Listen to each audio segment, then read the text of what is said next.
All right, I think we're on. Hey guys, welcome to Game Blaster. Ando's Yeah, doing a one shot. Let's let him that's explain it.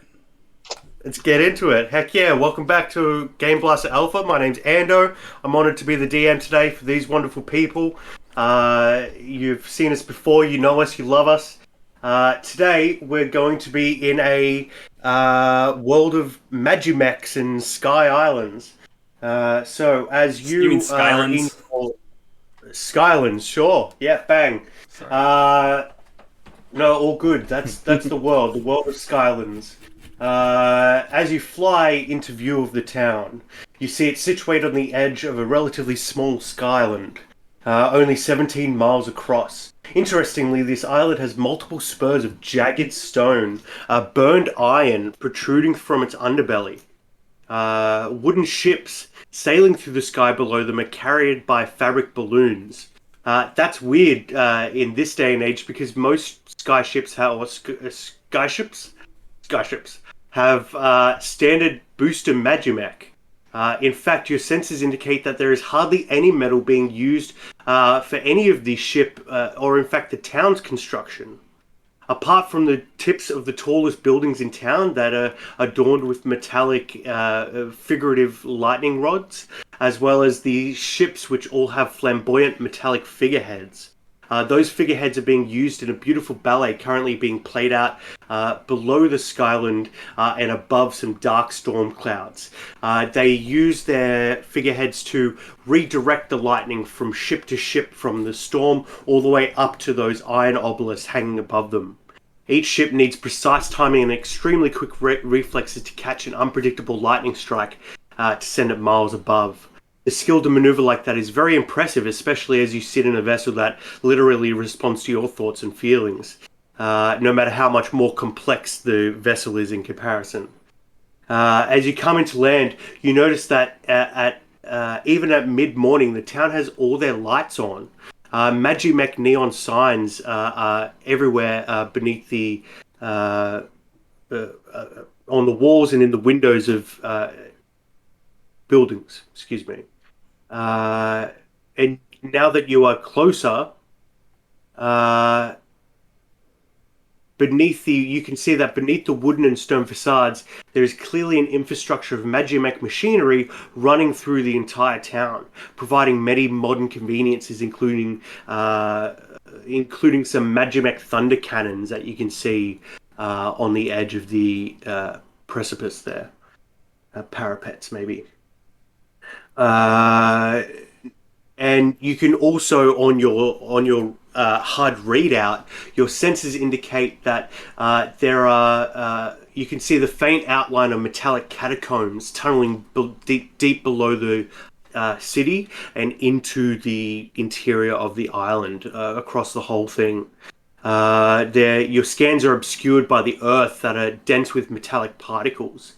You don't see many people around on the streets, but you do detect voices nearby that are louder than average.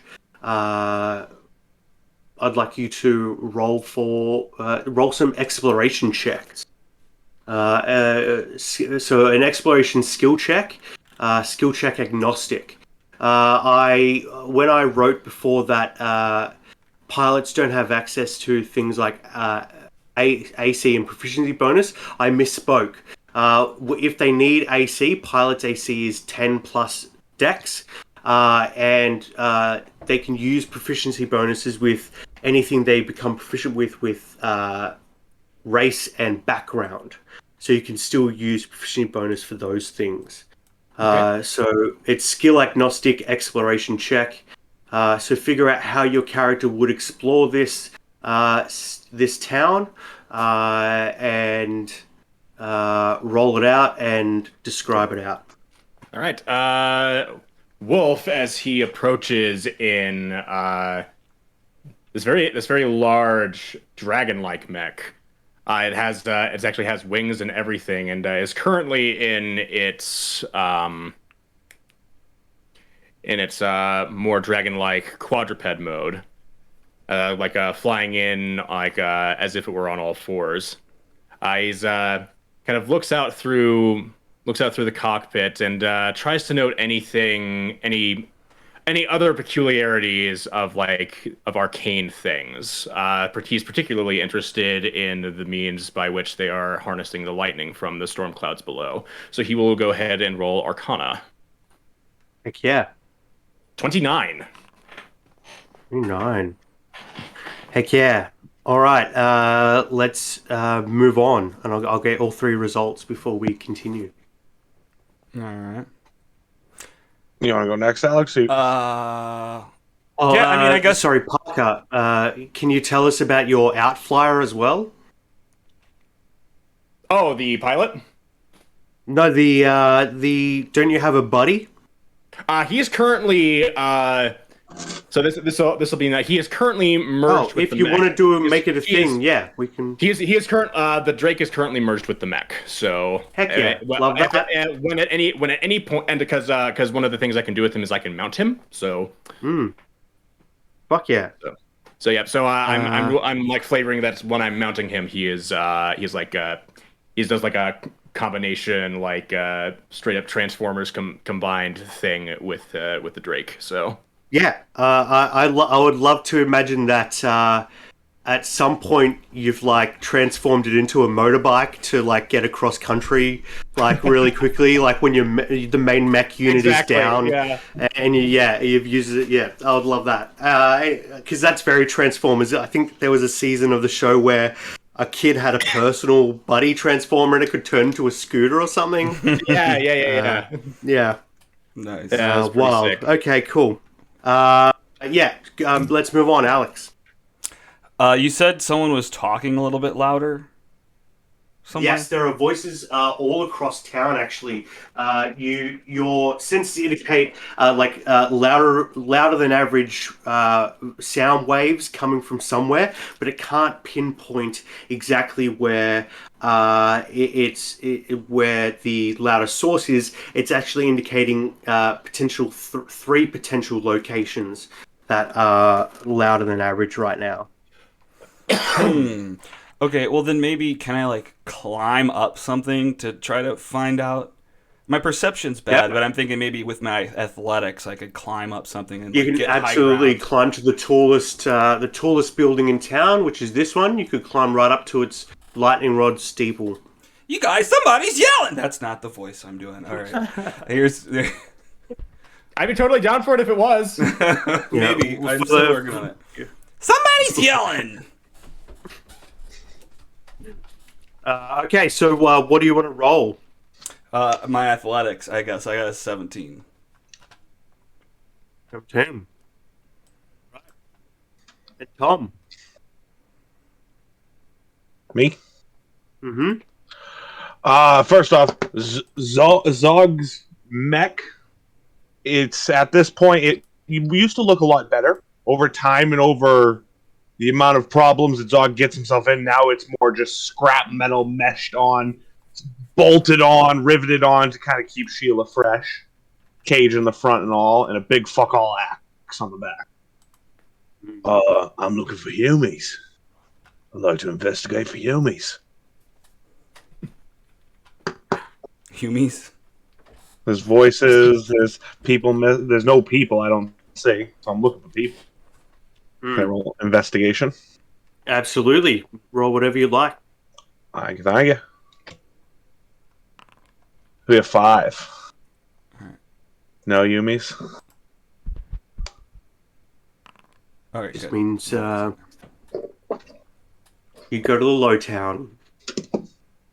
Okay, so 29. Heck yeah. So with the 29, No, I got a 5. Oh yeah, sorry. Yep. 25 is Parker, not my real number. With 29, Parker, you detect the voices the closest, and you hear that there is a large discordant, high volume talking. It's loud talking in this building here. What are your names again? That was actually Alex. That was Zog. actually Alex that asked for the voices. I was looking for arcane stuff. Absolutely. Excuse me.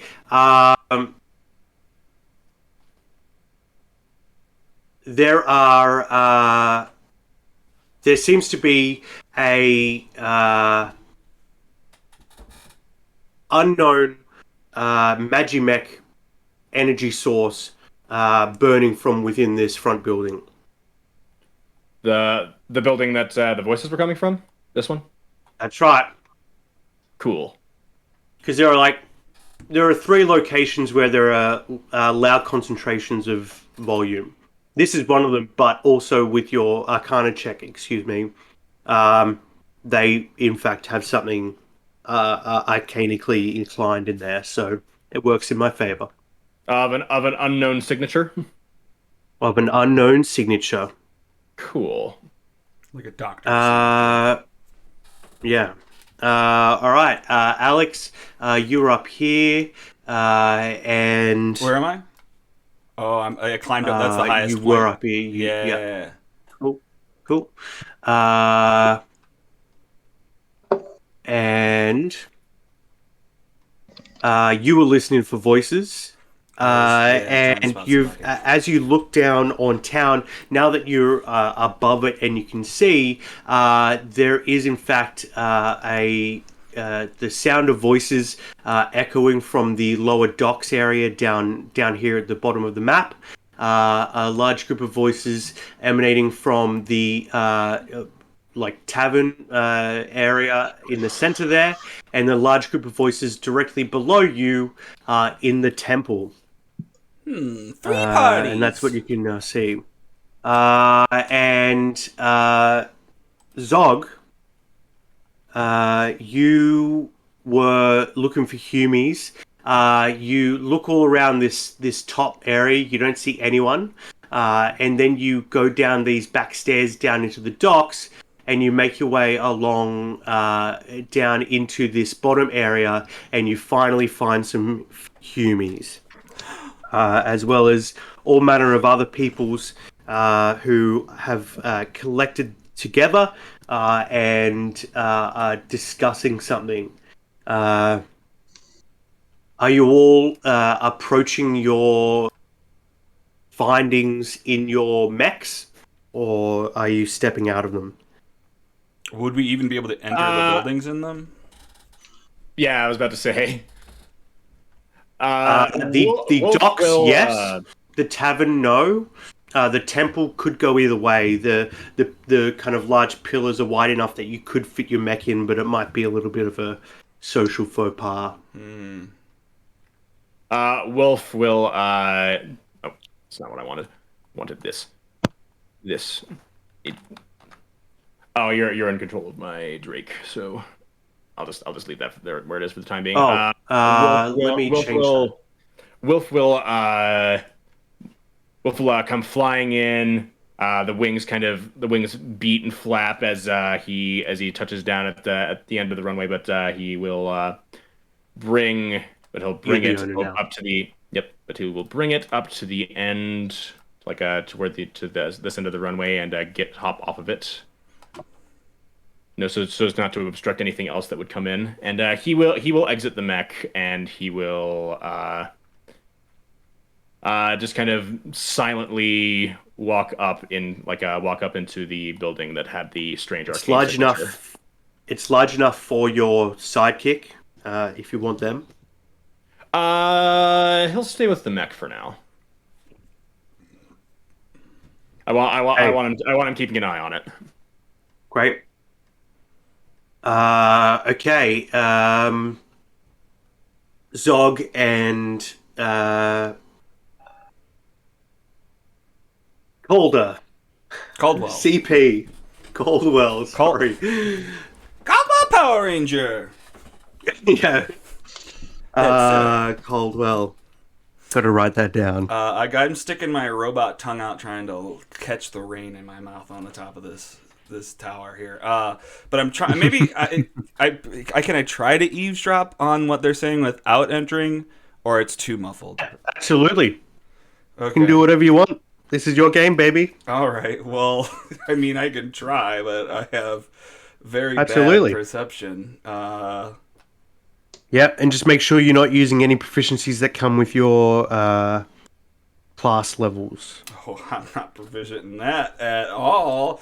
Let's see. And that means all saves when you're out of your Oh, mech. yes.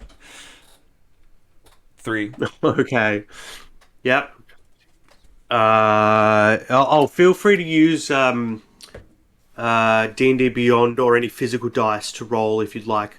It doesn't bother me either way. It doesn't have to be up in the feed there.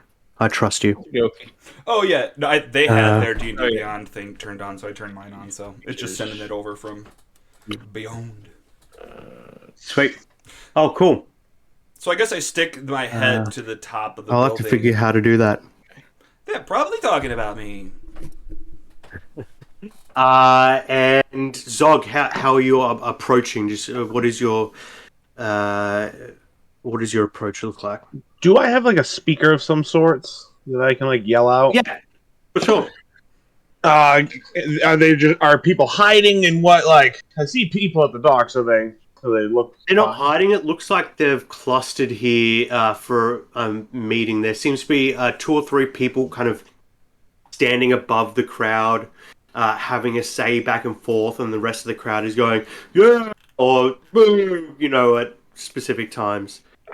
So Zog will leave his mech, have it like kind of like crouch down low, open that cage door, and hop out.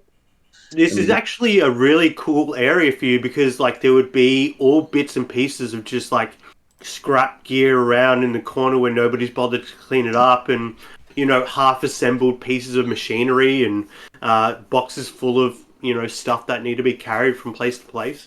It's like camouflage.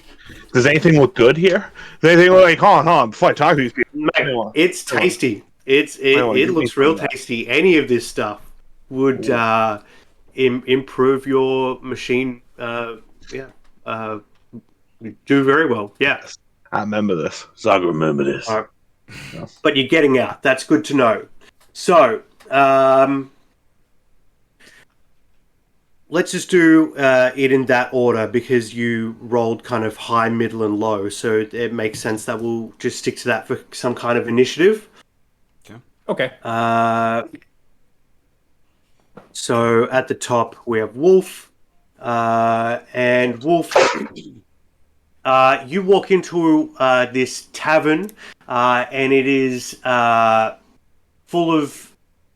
You can see all different types of people. With some of them are kind of look like white collar businessmen, with kind of the fantasy future equivalent of what look like accountants. But you also see people with like thick gloves with like Magimech gear or sewn into it, and belts full of tools with craftsmen in the room as well. And you see a bunch of people who look like future Magimech pirates or ship captains, I should say, with like those big kind of captain's robes, but are all adorned with like Magimech finery and hover boots and shit like that. We've got a big eclectic collection of people in here. It seems. Yeah, it looks like white collar workers, craftsmen, and ship captains. It doesn't seem to be they don't seem to be followed by their entire crew. It just seems to be the captain and maybe a quartermaster. And you said they seem to be like pirate types. I said pirate types, but I meant more sailor types because what these guys are doing, even though they're kind of living on the fringe and they're technically not a part of any navy, they're not exactly scallywags. Okay, so they're above board privateers. Gotcha. Yeah, that's it. Gotcha. So in walks in this humongous individual. He is a whopping what was he? He is 7'9". Wow. 7'9" Firbolg. He's the He's wearing pants and what looks like to be some pirate's gloves, but beyond that, he's wearing a bandolier over a full body of just kind of this kind of fuzzy looking hair. His head and face are like covered in this long kind of not luxurious, but definitely kind of silky mane. But he doesn't put a whole bunch of. It doesn't look like he puts a whole bunch of effort into maintaining, but it's still pretty nice looking, despite that. But he has this very. Oh wait, he always has. I'm gonna say this right now. I'm going to call it resting bitch face. Cool.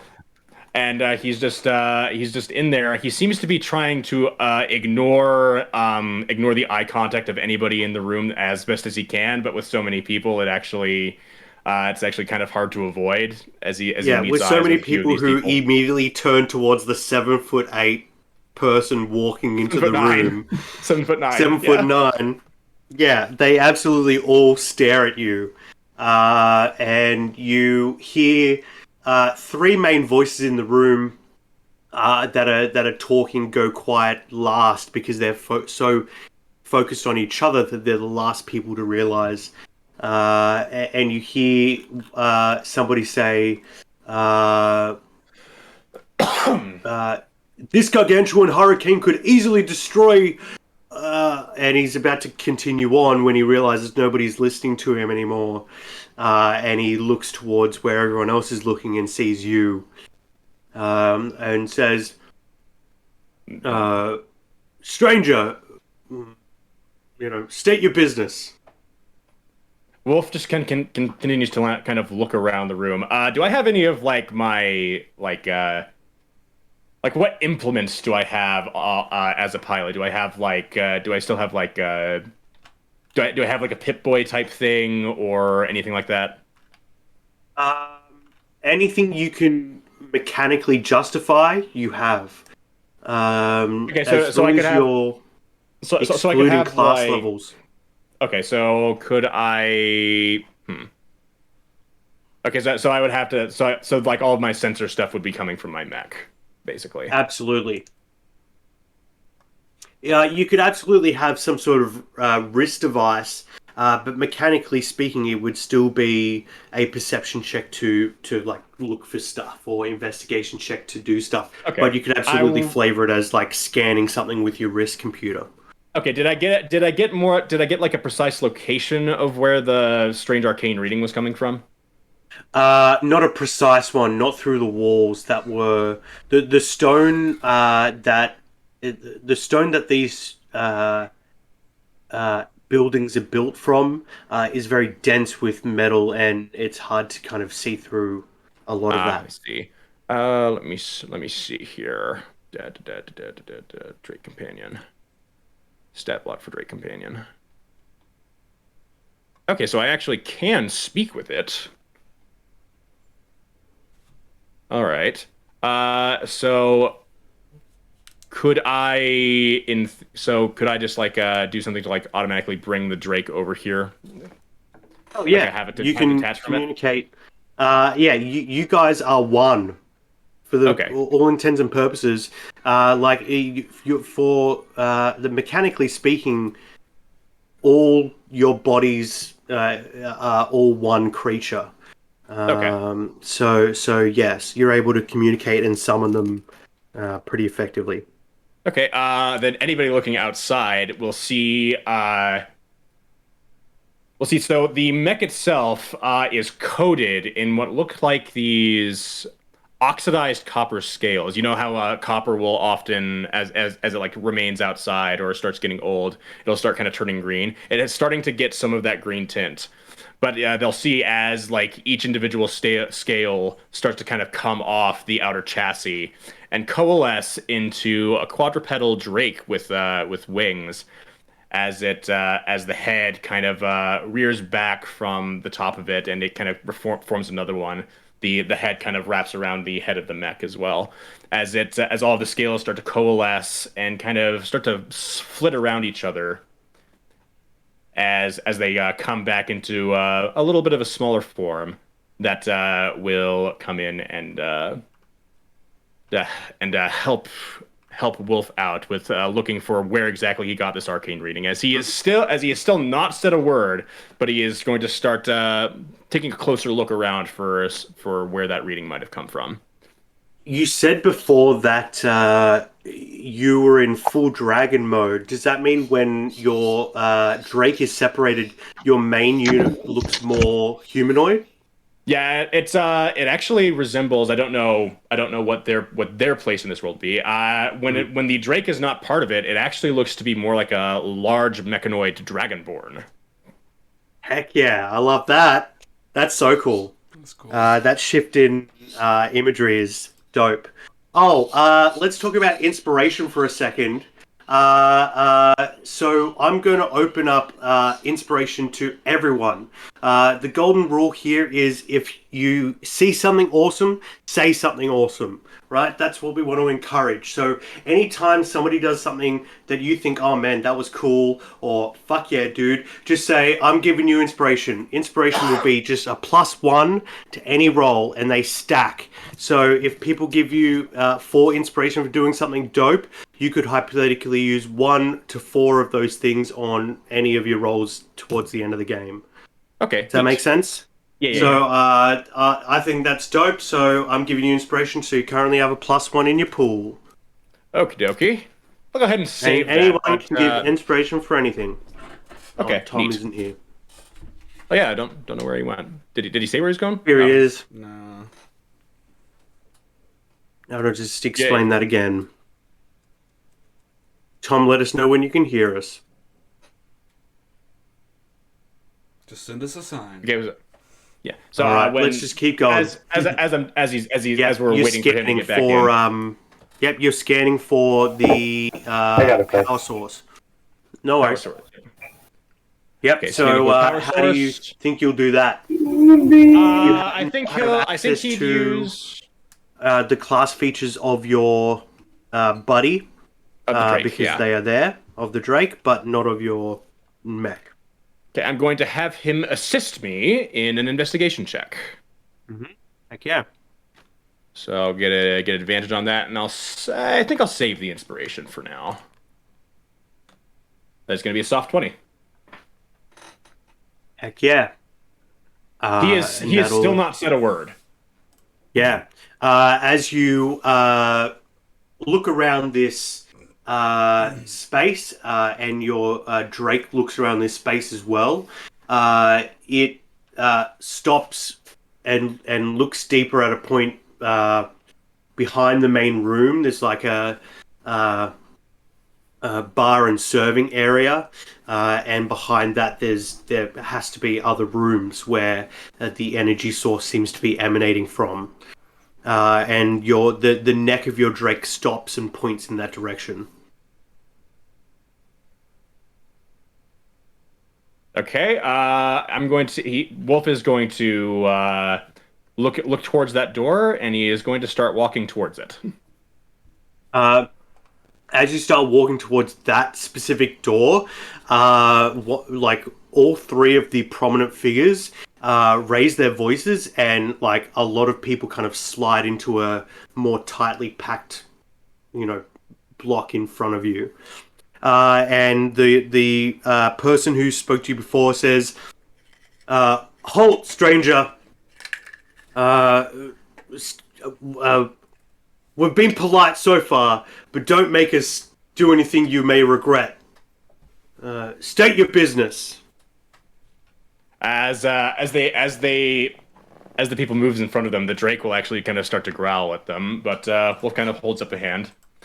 As Wolf kind of turns back. People cower away from your Drake. This is something they haven't seen before.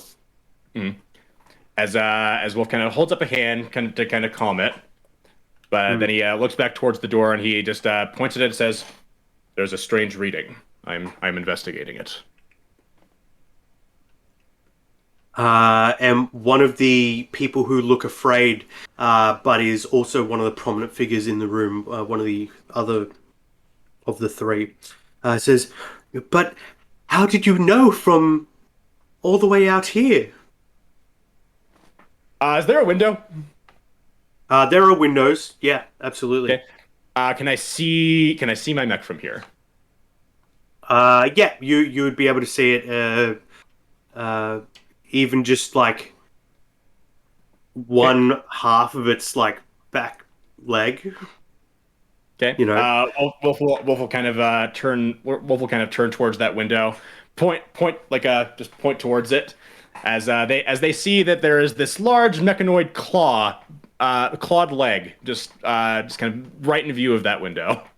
And you hear a bunch of people say, "A pilot, a Magimech. Oh, I haven't seen one in years. I can't believe it." And the third As person in the room, the third prominent does speaker in the room anybody said, does anybody like actually go outside to take a look at it? "Absolutely." Somebody opens the front door and takes a peek out and says, "Whoa, it really is! It's a Magimech." Okay, as soon as somebody And does that, the Drake will actually start like it'll actually beat its wings as Wolf kind of mutters something in Draconic, and the Drake will go back and rejoin with the Magimech as all the scales start to go back into place, kind of lacing Yeah. themselves across it, and the Drake will go back and keep guard over the mech. heck yeah. Yeah. Um, so, uh, everyone will give your Drake space as it leaves the room and joins the thing, and people will be like super awestruck by what they're witnessing.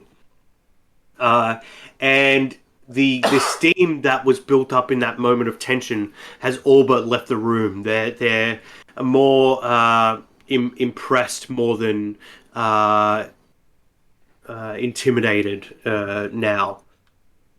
And they say, um,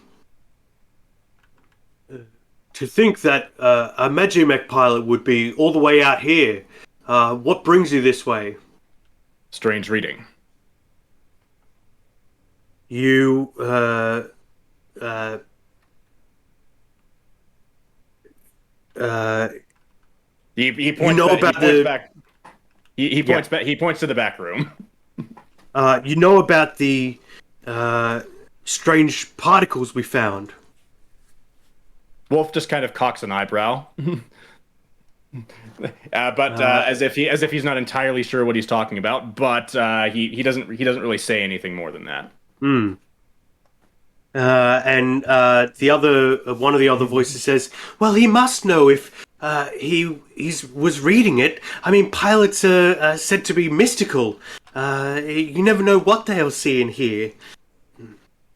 Uh, and it says, "Yes," and they call out, "Somebody bring it out!" And one of the townspeople goes into the back room, or two of them, in fact, go into the back room, and they wheel out like a serving trolley.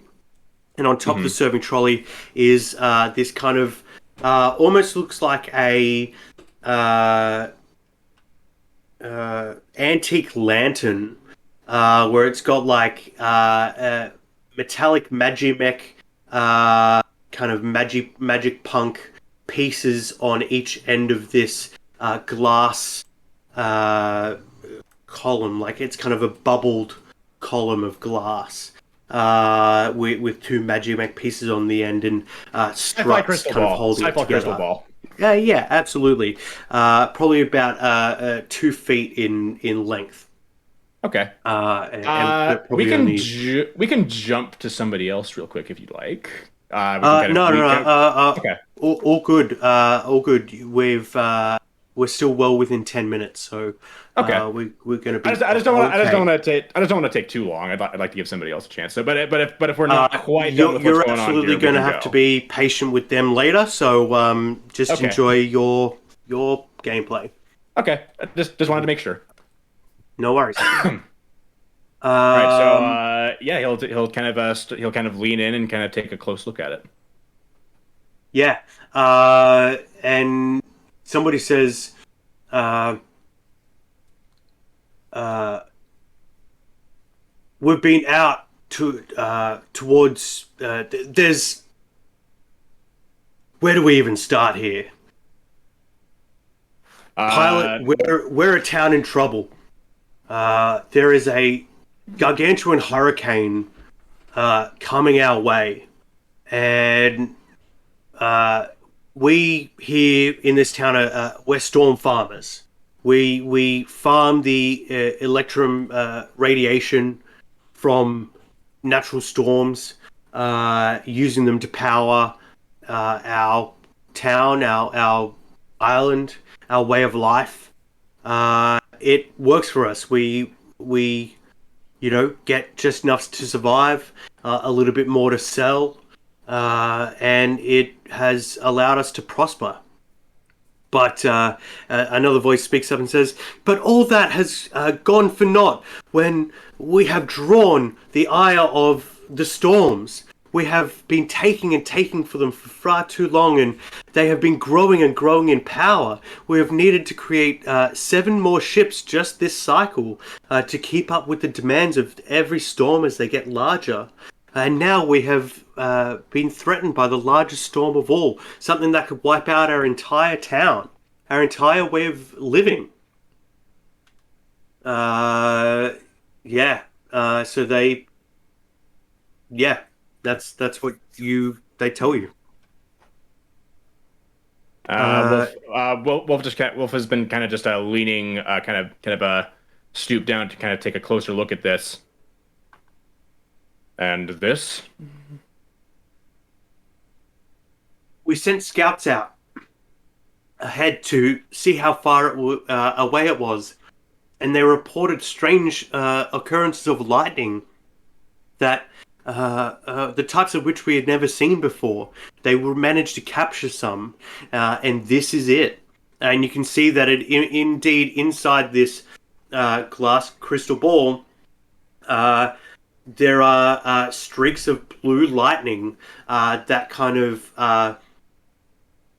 stay in this kind of blue ball of energy right in the center of the glass case, and then it streaks out randomly and kind of goes to the top and bottom of the glass thing, but also the sides. And if you were to touch it, your hand would it would be attracted by also, it's like a big plasma ball. It's like a big plasma ball. Exactly. Yep.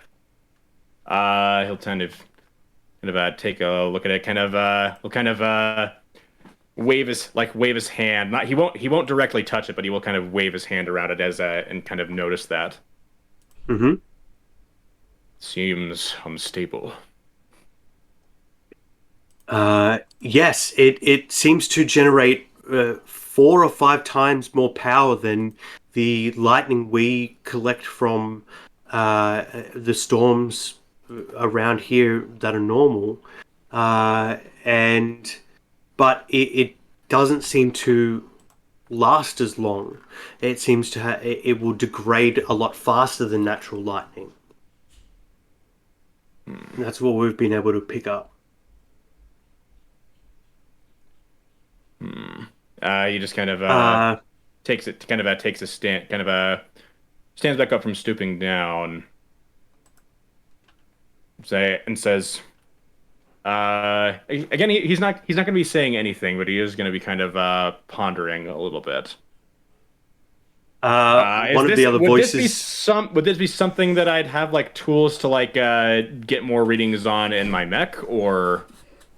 You have Tinker Tools as a part of your background, meaning your pilot has Tinker Tools. Okay, so I could roll a Tinker Tools check. So absolutely, that would just be intelligence plus proficiency. So I'm gonna make a D20. Why are you doing this to me? Gonna roll a D20 plus, that's gonna be at this level. What's my proficiency bonus? 4, so it's gonna be a D20 plus 9. Heck yeah. 21. Heck yeah. Love it. So you're investigating this lightning, right? Mm-hmm. Yeah, so you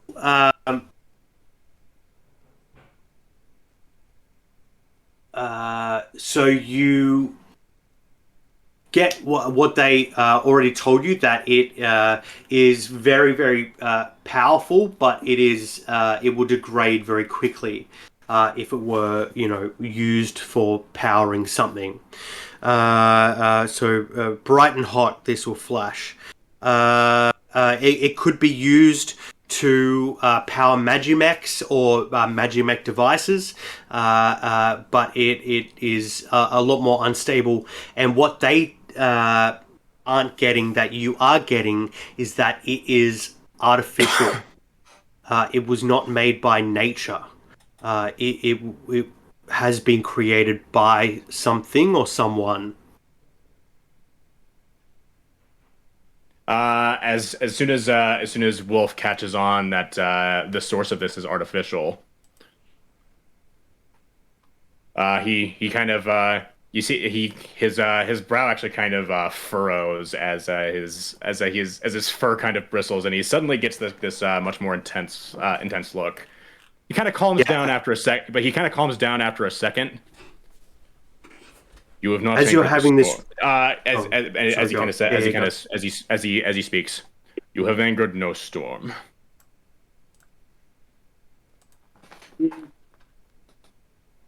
But someone has roused mine.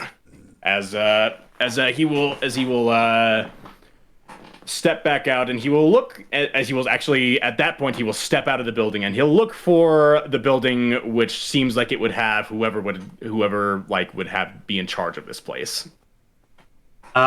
Somebody says as you're leaving the room, the person who looks most in charge, one of the ship captains, kind of one of the ship captains standing the most tall and proud, calls out to you, "Wait, pilot! We have a deal for you." Well, Wolf will turn around and look at him, kind of see how he's mean. You are in charge. If you can travel out into this storm and break it before it ever gets a chance to reach this town, we can offer you an upgrade to your booster functions on your mech. We can offer you an evasive booster upgrade. But in a couple hours' time, at noon today, there's going to be a town meeting, and where we'll be deciding how we are facing this storm. And what we would need from you is a public declaration that you will be going to the storm and trying to take care of it before it reaches the town. As soon as he says public declaration, Wolf just kind of he suddenly seems to be a little bit nervous.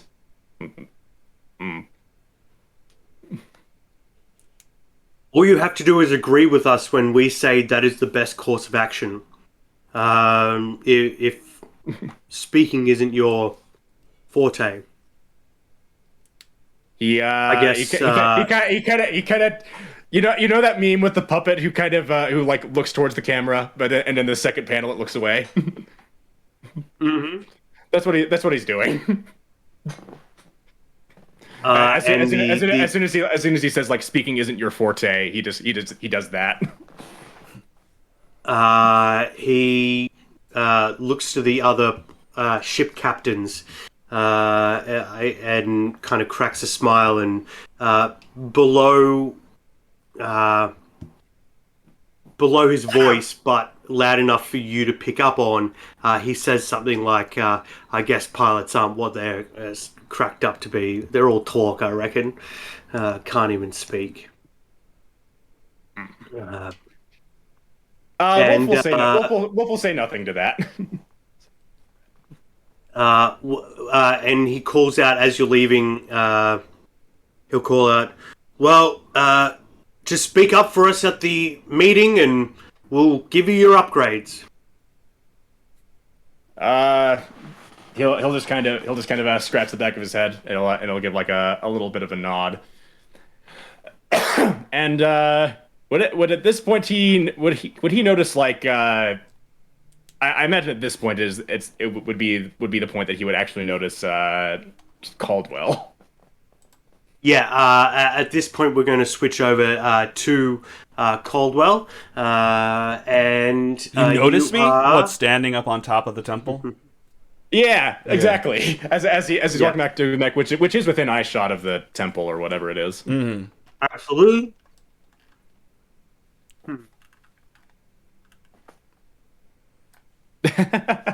Hello. Oh, hello. Heyo, Jess is here! you're muted. You're muted. We can't hear you. He stole the headphones from her. What's up?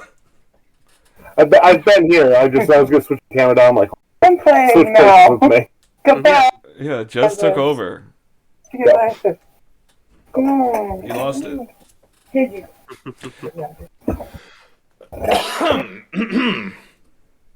Heck yeah. Alright, so what's up? By the way, Tom, I was saying earlier that we've got inspiration in this game. Anyone can give anyone inspiration. Me can give you. You can give each other. You can also give me inspiration. If you see something cool, say something cool. Just go, fuck yeah, that's cool. Inspiration. Inspiration will be for a puppy. pool. Inspiration for puppy. Inspiration for puppy. Inspiration will be a pool of +1s to any roll that stack. So if you have 3 +1s in your pool, you can use all 3 to increase your roll. Does that make sense? Yes. It doesn't think that dog is a thing. Sorry. I'm being harassed by Dress. Did you say we can Good day for it. accumulate up to 4? You And can use them all at accumulate once? however many people think you're Oh, awesome. there's no limit. All right. There is no limit. Okay. But use them when you've got them. There's no point banking them because we're not playing again. So, okay, so Yellow, you over here. Oh wait, did you do a? I The did, 17 check and I was got like like a the 3. overhearing. No. The Oh, 17 you was got a me 3. going and finding the temple, but the 3 Right, was yeah, me yeah, trying yeah. to hear what they say. So at this point, maybe I try to. Is there a way in from the roof? Yeah, there would be like high just jump windows, through these that would windows? get you into. I just want to Yeah, jump yeah. through it. Oh, awesome! Yeah, they aren't open. They're like stained glass windows. Is so there one that's closed? yeah, they're closed. They're I want broken glass when I jump yeah, down. absolutely. All That's right. what you're going through. Broken, beautifully colored, and articulately crafted glass. Perfect. Oh no. So yeah, I just jump. Well, yeah, I just jump down through it. The sun's out, I assume, or is it Yeah. not? Sun's Yeah. out. Okay, It's definitely. mid-morning. I'm staying inside my robot. So yeah, I just jump down through the glass and it shatters all over the place. I might like observe and see like where it may not hit people or I may not land on Yeah, someone. there's an upper balcony around where the windows are that's only like 5 feet across. So the glass will presumably shatter across that little balcony thing, and then you'll be able to jump into the main room of this temple. All right, I just jump down in, making a commotion. And Yeah, I guess I'm just people yelling. gasp and scream at the sound of the breaking glass, and then stumble out of the way and create a hole in the middle of the crowd where your mech jumps down into. I'm in a robot. What are you guys talking about? You see a bunch of rich, garish people and religious people in this space. It's the top 1% and the religious leaders of town. And they are debating, or they are kind of standing in clusters. There's two main clusters, one for each of the religions. This temple is a shared religious temple, and there are two statues: one for the Everspark, one for Magimech Eve. And you see that there are kind of the religious leaders of both sides sticking to their kind of sides of the temple, and then the top 1%ers kind of milling about between both groups, depending on whether they are affiliated or not. And you see that they are being served nice food on little trays by some people, and they all have drinks, and it looks more like a cocktail party than a kind of town meeting, so to speak. But they all stutter, and the Magimech Eve religious leaders are the first to adjust to the new fucking Magimech inside their temple. But one of them says, thank Magimech Eve you are here. We were just praying for a miracle, and this is what Magimech Eve has brought us. A miracle. We are saved, people. We are saved. That is right. And you see more of the top 1%ers kind of move over to the Magimech Eve side, and the Allspark religious leaders grumble, and are a bit annoyed at that. It is I, Magimech Eve. My first call of business is, and I guess I open up my mouth and try to talk with my tongue out, and it doesn't work. Goes back in. Load up all of the hors d'oeuvres right up on here, and then like my picture, or just like the picture, the mouth opens up and a big robot tongue like flaps down onto the ground. The angel is hungry. Hurry! We must serve it. All the canapes. Feed me. These guys seem very happy to serve you. Hell yes. Yes. The Allspark religious people, they kind of comply because it would seem rude not to, but they're doing it with a lot less enthusiasm as the Magimech Eve people are. So what kind of party are you guys doing in here? Is it a birthday? This is no party, and you see the 1%ers all kind of laugh and titter that you would assume this is a party, like just funny. this. Like there are no flower arrangements. There are no lighting rigs and smoke machines. This is no party. And you see the Magimech Eve religious leader speaks to you and says, yes, we are here discussing what we will do with the events of the rapture that is coming. Obviously, you would know that Magimech Eve has decided to begin the end of days. And there's a grumble from the other side of the room. It says, no, the Allspark has begun the ever-brightening that will end the world as we know it and take us to the next level of existence. And the Magimech Eve people say, yes, that's what they believe. But we obviously know the truth, that this is the rapture, and that only the worthy will survive. And the top 1% people say, yes, and we have paid to make sure we are worthy.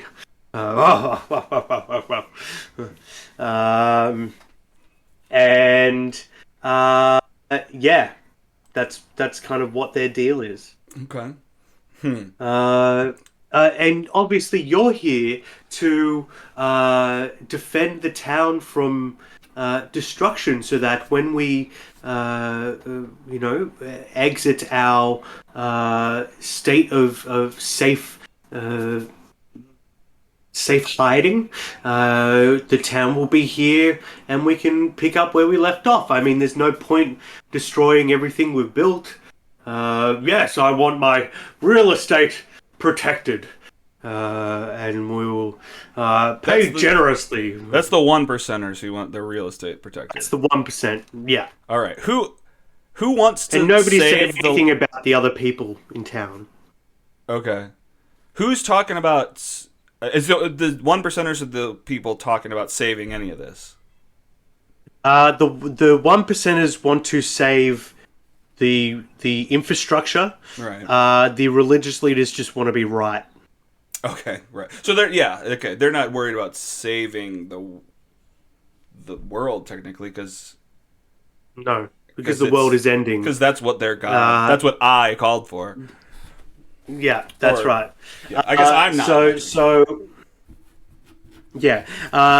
it seems like they hold up here, and you. One of them says, "Yes. So you can stay and defend the town while we go into the power plant deep below the surface of the island, and stay there for the time being."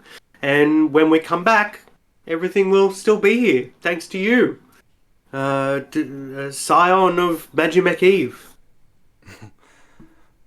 That's right. I'm gonna save the world? I'm gonna destroy the world. No. You're all right, and it's gonna be fine. Who?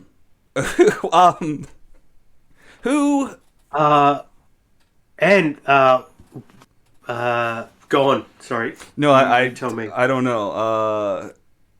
I guess my guy's just kind of confused. I mean, he has very low intelligence and wisdom, so like he's very stupid about this, and he's super confused about like should he wants to help save the world, but a lot of the religious people who are like who love him are like, yeah, you're going to destroy the world. It's great. So he doesn't know if he should like offer to help or what.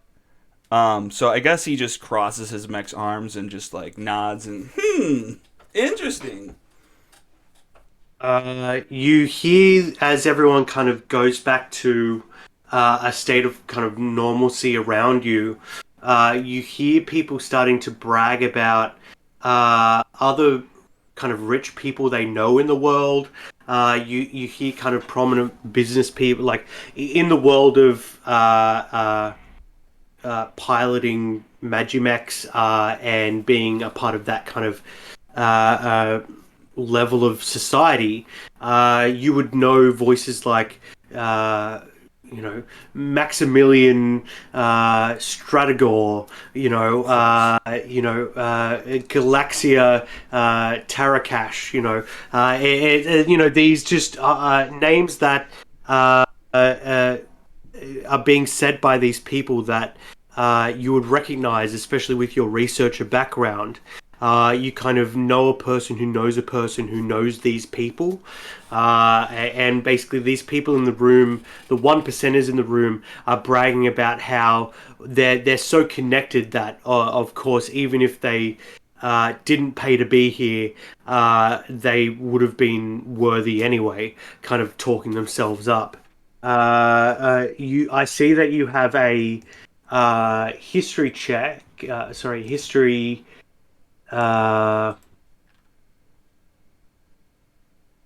You are proficient in history from your background, right? Probably, maybe.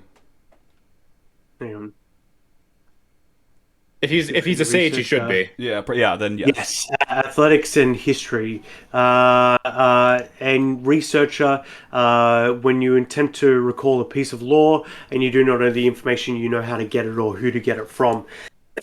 So, with those things in mind, one of the ways out of this, if you don't think of something yourself, you could roll a history check with advantage thanks to your researcher background, and try to beat a DC, and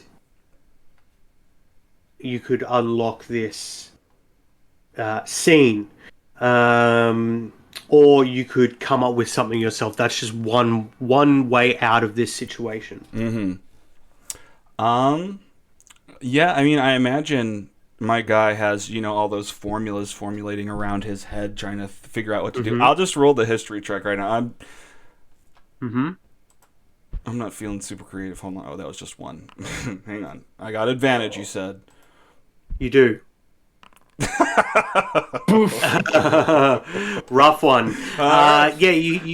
So you hear all these voices, and you recognize that they're basically being they're bragging and just naming any names they can, but you can't think of a name higher than these people that would successfully outdo them, outbrag them. Rough one. This was the positive faction. This was the faction that was glad that you were here. Rough one. That 8. Okay, they say that the Magimech Eve people say we can offer you a prayer to enhance your Bright Core's abilities. And they're offering you a defensive Bright Core upgrade in the form of a prayer. And they say... oh, by the way, I should mention what these upgrades actually do so you have a full scope of what you're potentially getting from these agreements. But they say if you are willing to speak up for us at the noon town meeting and say that the rapture is actually happening and that anyone who wants to can pay to be in the safety of the temple and would be willing to help anyone who is worthy, and we will offer you a religious prayer that will give you the ability to, as a bonus action, spend a single hit dice plus con, or as an action, spend up to half your hit dice plus con. But to get this Bright Core upgrade, you would need to agree with them during their public announcement at noon. And Parker, for you, the upgrade was evasive boost upgrades. Evasion, yeah.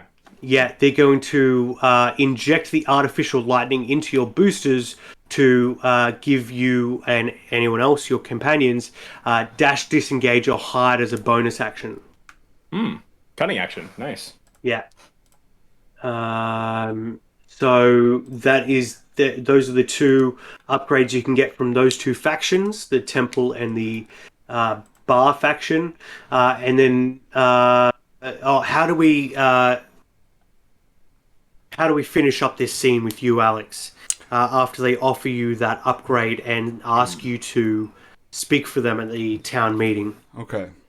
Well, I say, all right, sounds great. But of course, this is a deception check because that doesn't sound good to me at all. I mean, an upgrade sounds good, but also I don't want to tell people that they can just pay to be saved. Yeah. Yeah, this sounds like a deal like the Erden Chapel versus Josephus Clinic. I will have to look that know up. that. But exactly like that. It's Bloodborne. Oh, right, gotcha. So I got an 18 deception check. Yeah, they look relieved, and some of them praise you, and they speak religious, praisings over you. Yeah. Huh, okay, so now I'm thinking about how the hell... Because they're not going to give me the upgrade unless I say it, right? That's right. Yeah. That's What- right. So, cool. We'll cut now to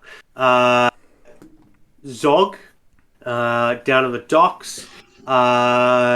You walk into this area and you hear the loudest and rowdiest group of people we've met so far. They are regular sailors, union reps, and corrupt mercenary bosses. I'm pretty sure your background is mercenary, so you would see that these are mercenaries in the loosest form of the term. Like, these guys have mercenary licenses to give them some sort of authority, but out here on the fringes, there's no one to really keep them in line. So they're more like mob bosses than mercenary bosses. But they certainly are there. And you see that there are three distinct groups. There's the sailors, the union reps, and the corrupt mercenary bosses that are all basically at odds. It's like that scene in Anchorman where all the news anchors kind of circle up and, you know, they're all holding different weapons and they're ready to fight, but they're all kind of facing each other and standing in wedges behind their bosses. And they are arguing amongst each other about where best to stage an attack, like a defense of this town and an all-out kind of war. Yeah.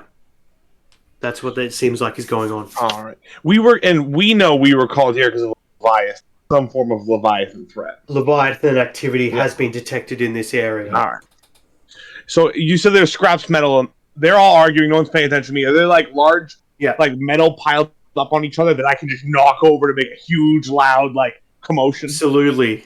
There are people standing on boxes that are, you know, as large as your Magimech, and other bits of metal that are, you know, smaller in comparison, and up on like struts and on cranes, like standing up on them to see what's going on, and all of them turn to look your way as you push over this shelf of just, you know, bits and pieces, and it makes a loud clang, louder than anything they're doing.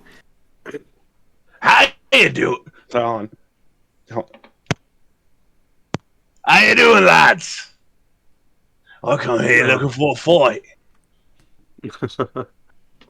And they say, one of them says, the mercenary boss says, "Is that right? Well, you've come to the worst place possible. Because this won't be a fight. This will be a funeral. Get ready." And another union leader says, "Whoa, whoa, whoa, whoa, whoa. We don't need to get into it so early." And the other one, the sailor says, "I'm betting on the big green guy." And starts taking out an electrum device to trade money. You didn't last a second against money, mate. Uh, Here's something bigger. Something much bigger. Something about Leviathan in the area. That sounds like a good time. They all kind of hesitated that or react to that, and says, "Yeah, we might have seen a Leviathan. What of it?" Well, I'm in the business of killing them things and dragging them back. And they'll kind of look at each other and kind of try to communicate with each other without speaking. And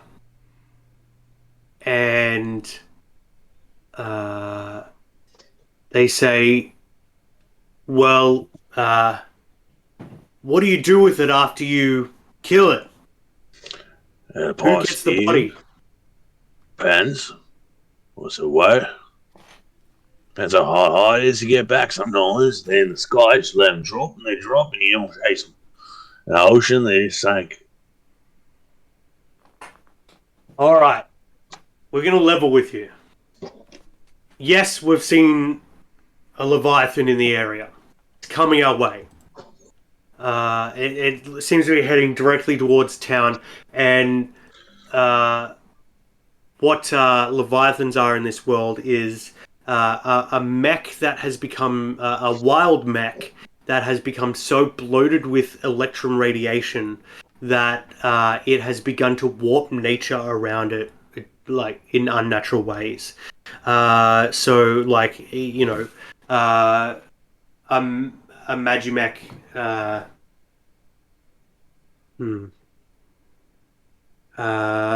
Magimech, like giant mole or giant badger, might get so big and so bloated with power that it starts creating earthquakes around it in the area, kind of thing that destroys things or landslides, things like that. Does that make sense? Like that would be classified a Leviathan level threat.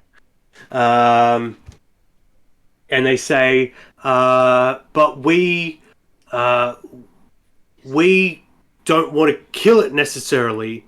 What we want to do is farm it, right? We want to. We want you and to join us as we confront the Leviathan right here in town, and with a battle involving every man, woman, and able-bodied child in this town. Give them all a weapon. Give them all a electron radiation collection device, and we want to suck this beast dry, right? And then we can kill it for the scrap. Now you're talking me language. All right, lads, I'm in. But if we're going to let this guy in, just walking off the streets, what assurance do we have that he's any good? And you see one of the mercenary bosses in the back of the room kind of clears his throat, and everybody kind of quietens down. It seems like this guy holds a lot of respect, even if he's not the main one talking. And he's sitting at a little table in the back, in a back shadowy corner, and he's cutting a deck of cards. And he says, well, why don't we check to see how lucky this kid is? And offers you a seat at their table. I gladly walk over. How's Bubba? God damn it! You have playing card proficiency, right? I do. Heck yeah. So what we're going to do is a 2 out of 3 check. You can use a check agnostic plus tool proficiency. So choose your ability modifier, add your tool proficiency, and it'll be best 2 out of 3 rollies. All right, so I'll go with that. I'll go with Dex. I can. Yeah.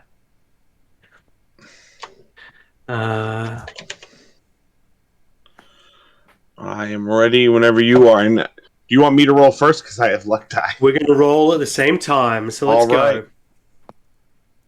I think that is that plus proficiency. Yep. I got a 13. 17. Heck yeah! That's 1. 1 for green. Okay. Roll again. Rolling. 7. Fucking hell. 19. 19. Heck yeah. That's 2 out of 3. So this guy is like offering you, a world imagined. What am I trying to say? A new card game imagined just for our world that we won't learn the rules to. He's playing with you, and as much skill as is involved in any card game, this one absolutely does come down to luck. And it seems like with your skill and with luck on your side, you have definitely won 2 rounds of this game. And he looks up at you and he says, he laughs and says, "All right, kid, you've proven yourself lucky with something as what's the word? Something as mundane as cards, but if you want our respect, you're going to have to step up and show us something that we're good at, but you're not." And one of the leader of the sailors says, "No, you can't possibly be thinking to send him out on one of our ships." And the guy nods and he's like, "But whose ship are you going to risk for him to run on?" And somebody else calls out, "He can use mine. I want to see how good he is." And they offer you a game of light slinging. So they want you to go down in a ship and sling lightning up from the storm below. Yes. It will. So it's all going to come down to this third one because you've already won 2 out of 3. But if you can get this third one, it will be a complete success. So we cut to you below the island, and you are standing on the deck of a kind of personal lightning slinging skyship. It's a lot smaller than the ones you were seeing earlier in their like day-to-day routine. It's like a one-person vehicle that they use for gaming. Do you want to describe this small vessel and tell us how you're getting prepared for this final roll? You want me to describe the vessel? How do they function like for lift? So they're built out of wood and canvas, but they do have Magimech technology kind of running through the center of them, insulated from lightning by the wood, and they would have a metallic figurehead or something on the front of it to help redirect the lightning. So almost like almost like a smaller wooden fishing vessel size, the canvas kind of up top, and a large like deflecting metal like thing in the front on the front of it. They can kind of bounce it, Absolutely, like, controlled by hand. Bounce it or like grab on and wrap around and shoot off. Like it doesn't. Yeah, flavor can be anything. Just trying to get used to whatever the controls are of the deflecting thing. That's kind of what Zog's attempting to get used to. Lousy machine making me do things just because I really want to do. I can do it.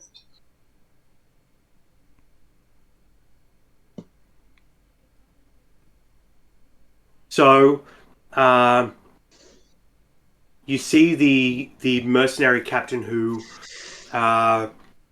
challenged you to the card game is out on his personal craft, and it is understated, but you can tell that it's weathered enough that it's seen its fair shares of trials and games.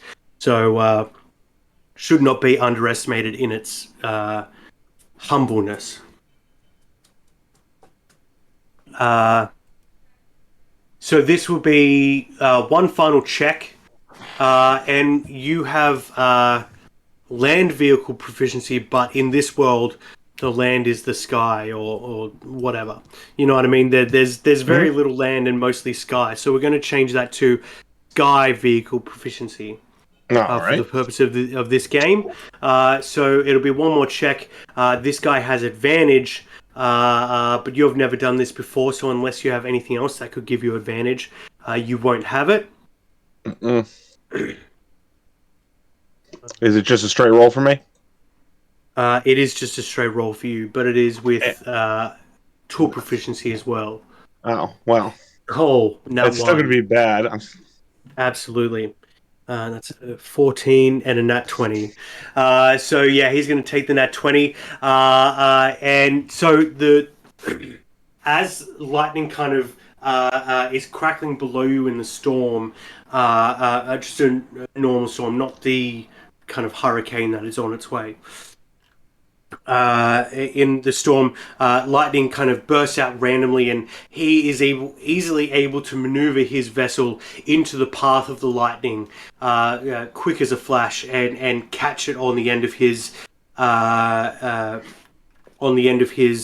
vessel, and then fling it off towards the stalactites hanging above, which is the goal of the lightning.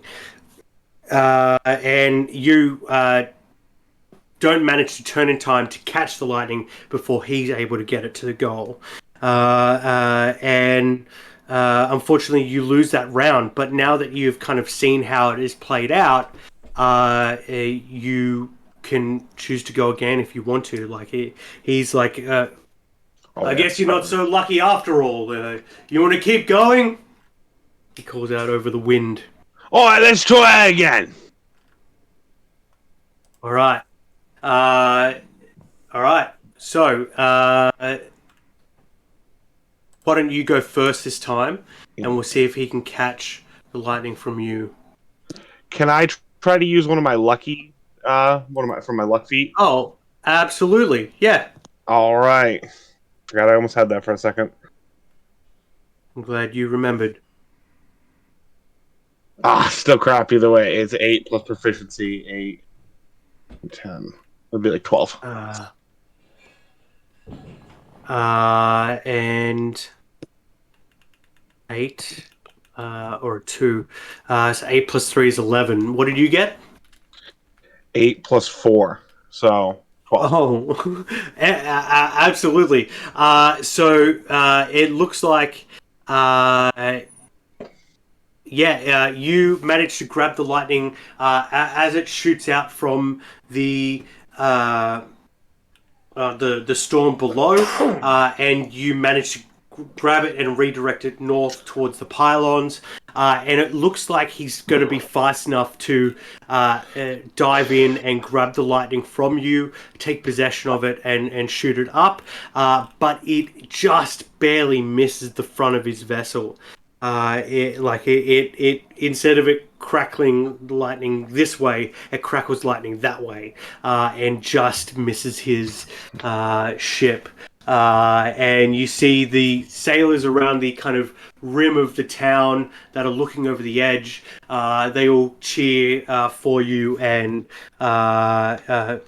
pretty impressed by your reflexes and skill. Cool. So that was 3 out of 3 wins and only 1 loss. So what they give to you is, as you're coming into land on these vessels, the mercenary boss says to you, that was pretty good out there, kid, but it's going to be much tougher than that to face this Leviathan, because we don't think there's just one in there. We've seen the shapes of multiple things inside that storm front. So, you be ready. You'll be fighting alongside of me? We all will be. We just have to convince the rest of the town at the town meeting at noon that this is the right plan of action.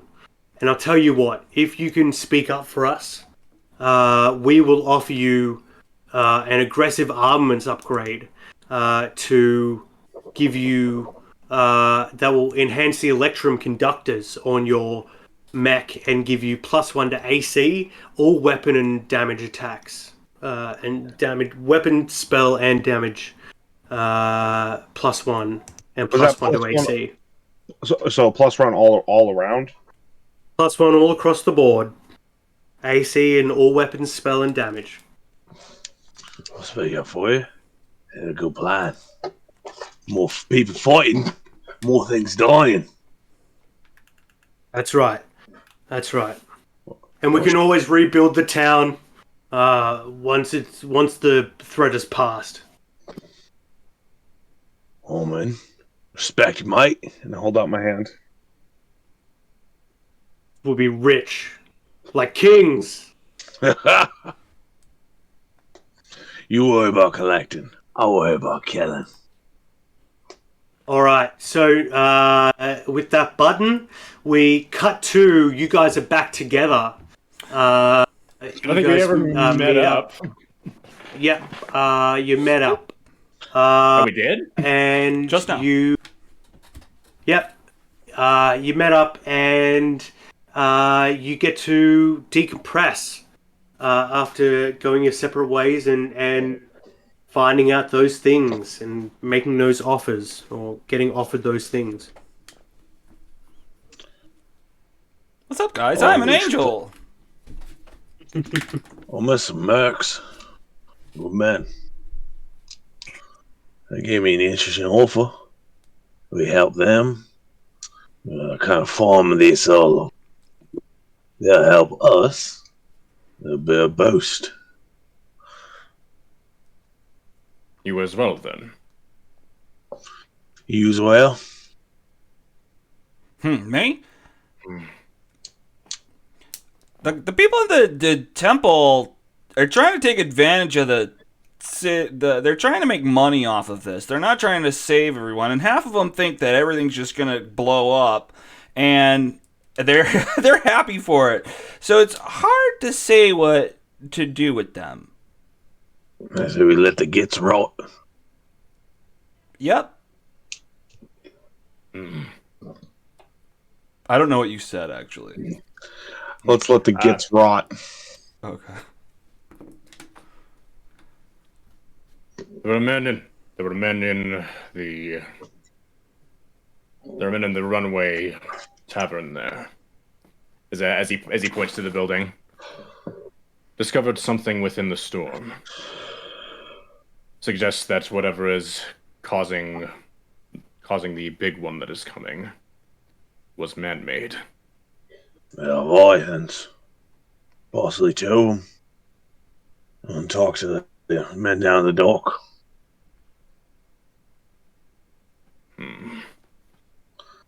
They're offering a bonus. They are offering a boost to our speed if we back them at the meeting. And he kind of shudders at that thought. What's their plan? To rely on us. Most of them are farmers or accountants. They can offer no aid beyond what they said. Boys at the dock want everybody fighting. I figure we can make best of both worlds. Not really much for the rich boys, but we can probably convince the dock workers to work with the farmers. They all want the lightning. They already have some, and he points to the group and he points to the building. We speak out for both groups. They want to stay safe. Us and the boys deal with it. A little bit of column A, a little bit of column B. If I'm not mistaken, you said that they wanted you to lead the storm here. For on the home front, home field advantages. Well, it is not our home field. Say so, and they add support. The more people fighting, the more things dying. True, but the more things get caught in the crossfire. Fair enough. At least we got land here. Something knocks us out. Better than falling to our death. No, That will not be a problem. To be frank, that will not be a problem for me. That's great for you. This is going to be a problem for Mike. Falling to my death is not how I want to go out. If you fall first, I can see if I can catch you. I fell through a window. You did what? Yes, you went through one of the temple's stained glass windows. I saw. I hold out a hand for a high five. Whoopsh. Fuck them. They were surprised and they fed me food. Are you still in the mech? Like, have you knocked Yeah, out I of don't the get out of at my all? mech during the day because I'm a kobold and the sun hurts my eyes.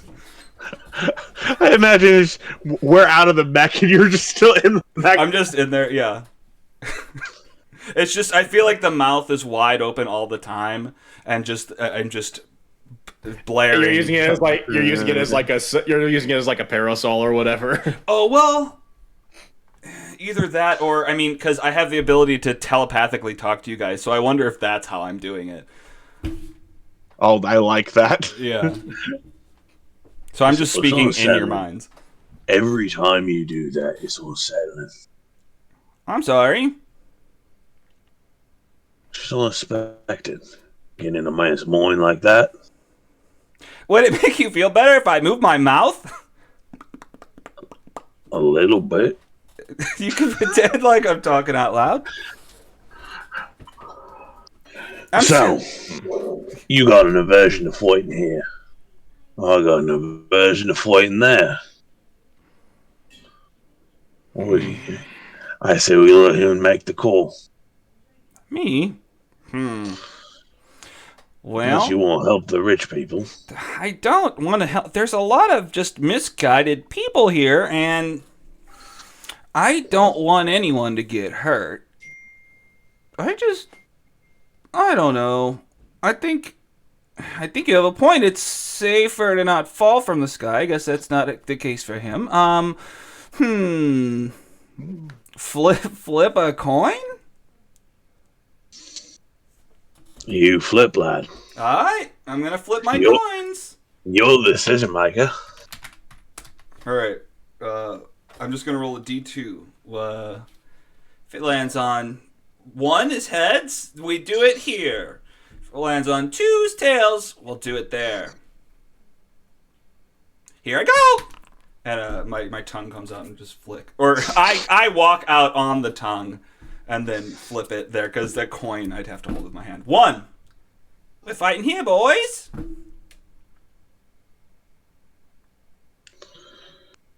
Keep the city safe as we can. Lads will see that. Okay, so you guys have decided to align with the Docks faction, where they're going to confront the battle in town, which also kind of, if you, like, okay, if you are clever enough, there is a way to get all 3 upgrades. If you can find the compromise between all 3 plans. One is to stay in town and protect the architecture or the infrastructure.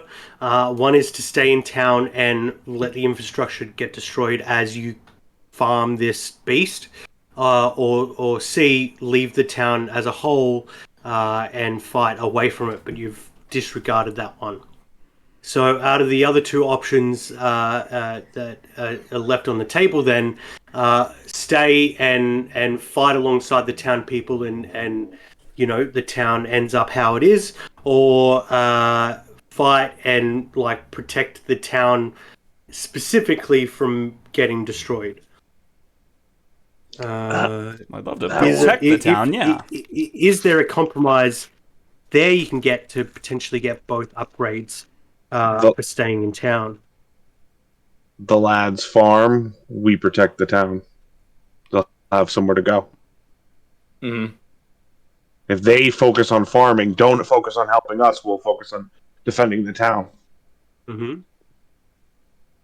They seem so the mercenaries go and farm. Then the three of us stick around the town.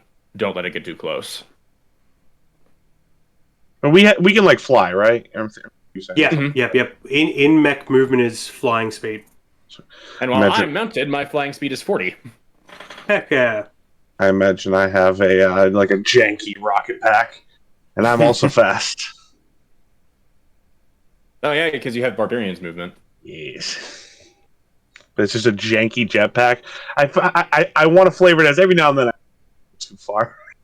When I fly, I need to stop there. A big inflatable moose probably comes up underneath me. Perfect. Is Mega Moose. Yeah. Mega Moose, yeah, instead of Mega Moose. That's funny. I think that's a thing. I think they made Mega Moose. Mega Moose? Probably. Well, I know Mini Moose is thing. I don't know about Mega Moose, but... No, but there was a giant Mega Moose. Well, I know it's what Zim used to bring the Florpus or whatever, but yeah. Mega Doomer. Is that? I don't know. It doesn't matter. Off topic. Oh, no, it's not the same thing. Okay. But yeah, that's probably how I fly. Mm-hmm. All right, Right. so it's getting close to noon now. It seems like the three factions are kind of spilling into the main area of the town, and the three leaders kind of post up in this little semicircle here, and there are people all down in the lower docks area and all crowded around the storefronts in this area to be able to hear what's going on. And you see some of them even kind of climb up onto the feet of your mechs and try to get a better view and stuff like that if you allow them to. Wolf is actually going to be inside of the mech and standing next to the privateer captain. Yeah. The mech will be mounted on the wall, like next to the privateer captain. Yeah. Because I assume like all the people are like down here, and then the leaders and stuff are like up here. Is that what I'm but getting? there are also people over here and over here. Like they're surrounding this kind of area just to get as close as possible and to hear what's being said. Okay. Yeah.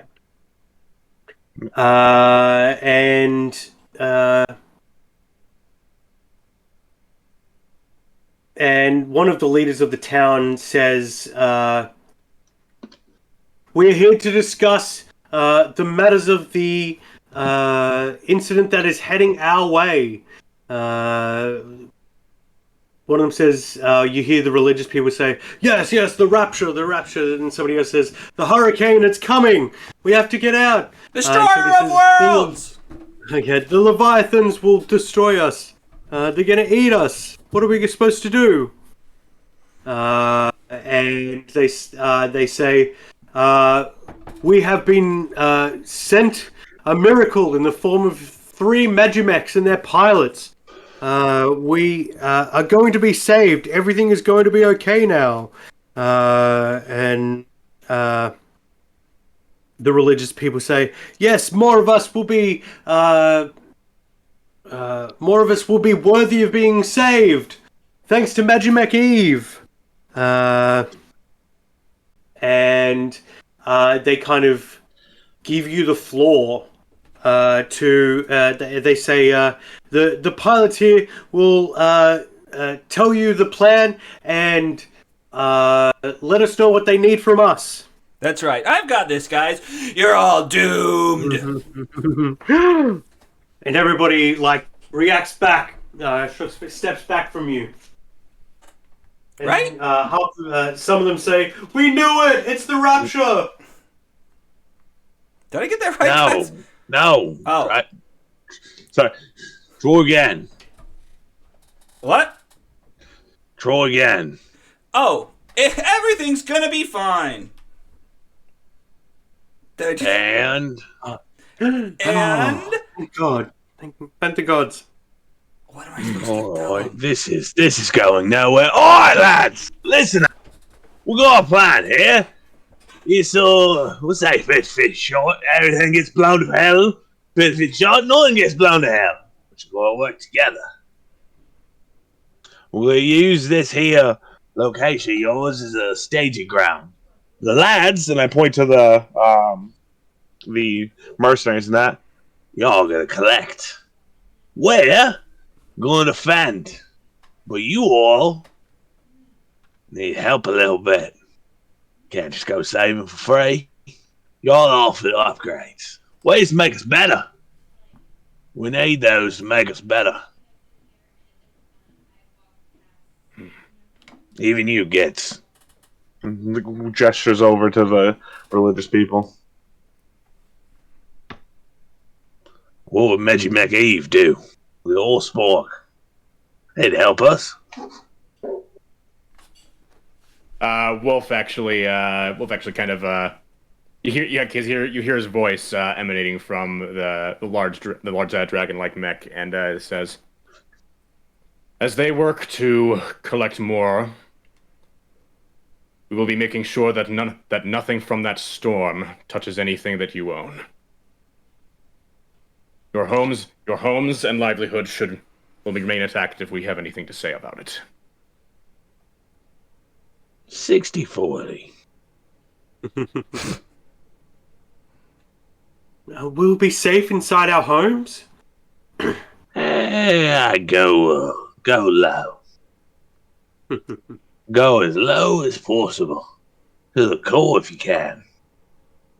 The power plant has been closed for the until the danger has passed. Deep underground? And you see the regular townspeople look towards the 1%ers, who seem to be the kind of owners of the power plant and the richest people in town, and says, "Yes, well, the power plant has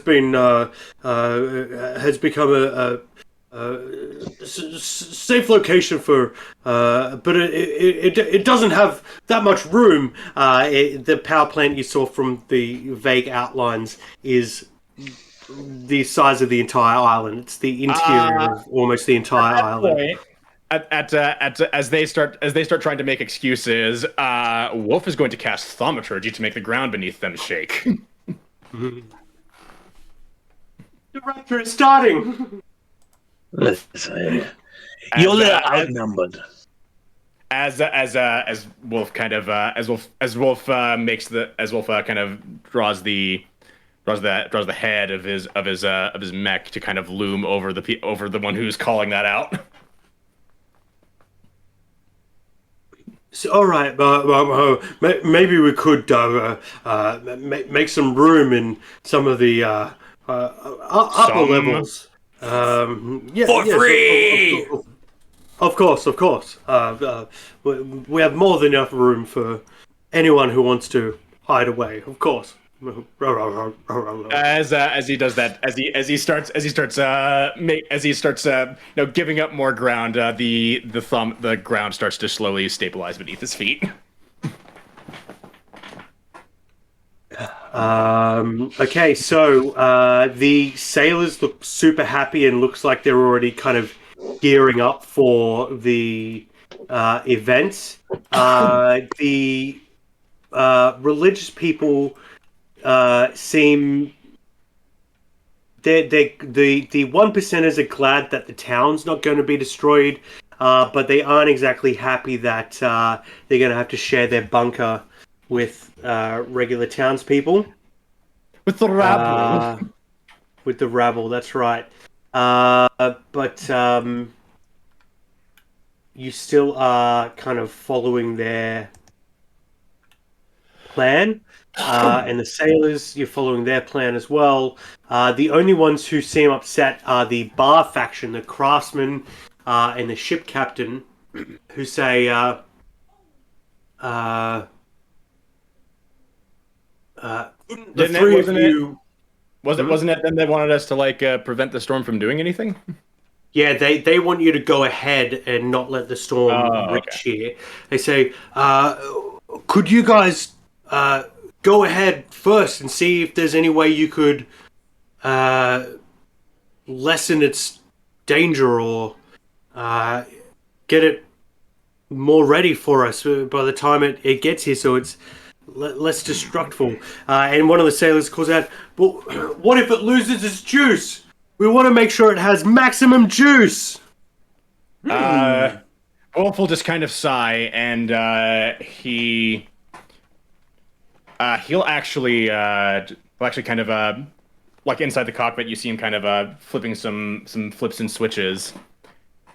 As you see that the copper changes from that kind of oxidized green, as all of the copper that was surrounding the mech, it all turns blue as he uses his summon Drake companion, and he changes its type to lightning.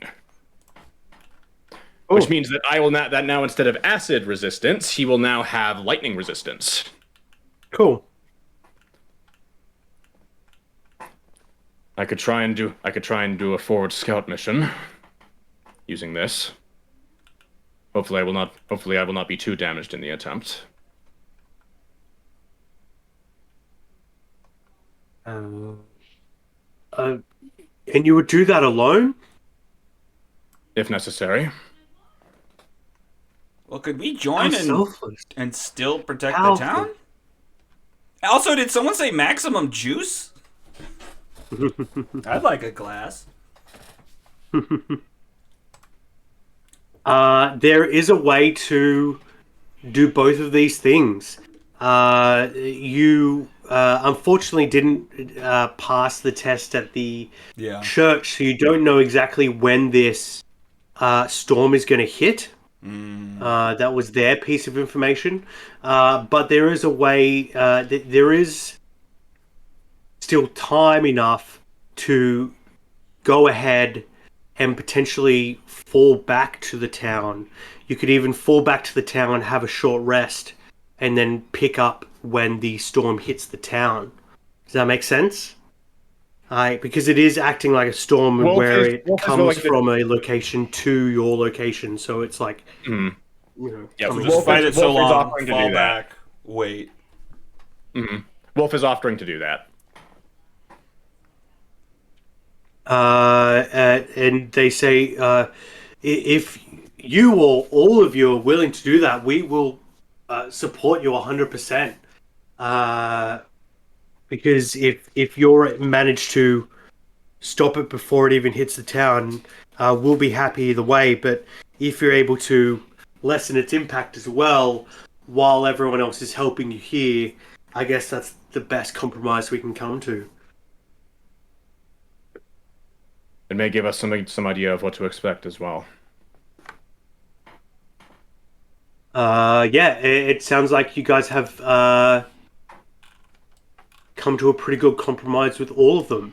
So you have access to all 3 upgrades. You can choose to have one or all of them. There's no limit. You will have to write them down and remember them to use during combat, though. I might need you to tell me them all again. One was cunning action, one was a +1 bonus to AC attack rolls and saving throws, and the third one was... it was... so as the... who's taking the temple upgrade, the defensive bright core upgrade? So there's three options, right? We can each get one, or we can stack them on aggressive, defensive, evasive. You can have all 3, or just 1 or 2, whichever ones you like. Is there a reason we wouldn't just take all 3? Some people wouldn't want the mechanics, I guess. Sure. Okay. I actually use my bonus action for commanding my Drake, so I might want to save that. So Sure. That one might not be as good with me, but I guess this question is: do all 3 of us get all 3, or do we only get 1 for each? We can have all 3 of you get all 3. Yeah, but you have all come to the compromise. Like if one of you was like, I'll do this or I'll do that. Like I'll take this plan, you take that plan, you take the other.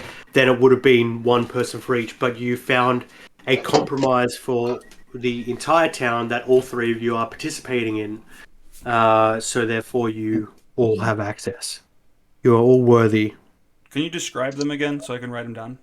Yes. So the Bright Core defensive upgrade is a bonus action, spend a single hit dice plus con, or as an action, spend up to half hit dice plus con. Sorry, say that again. Bonus action.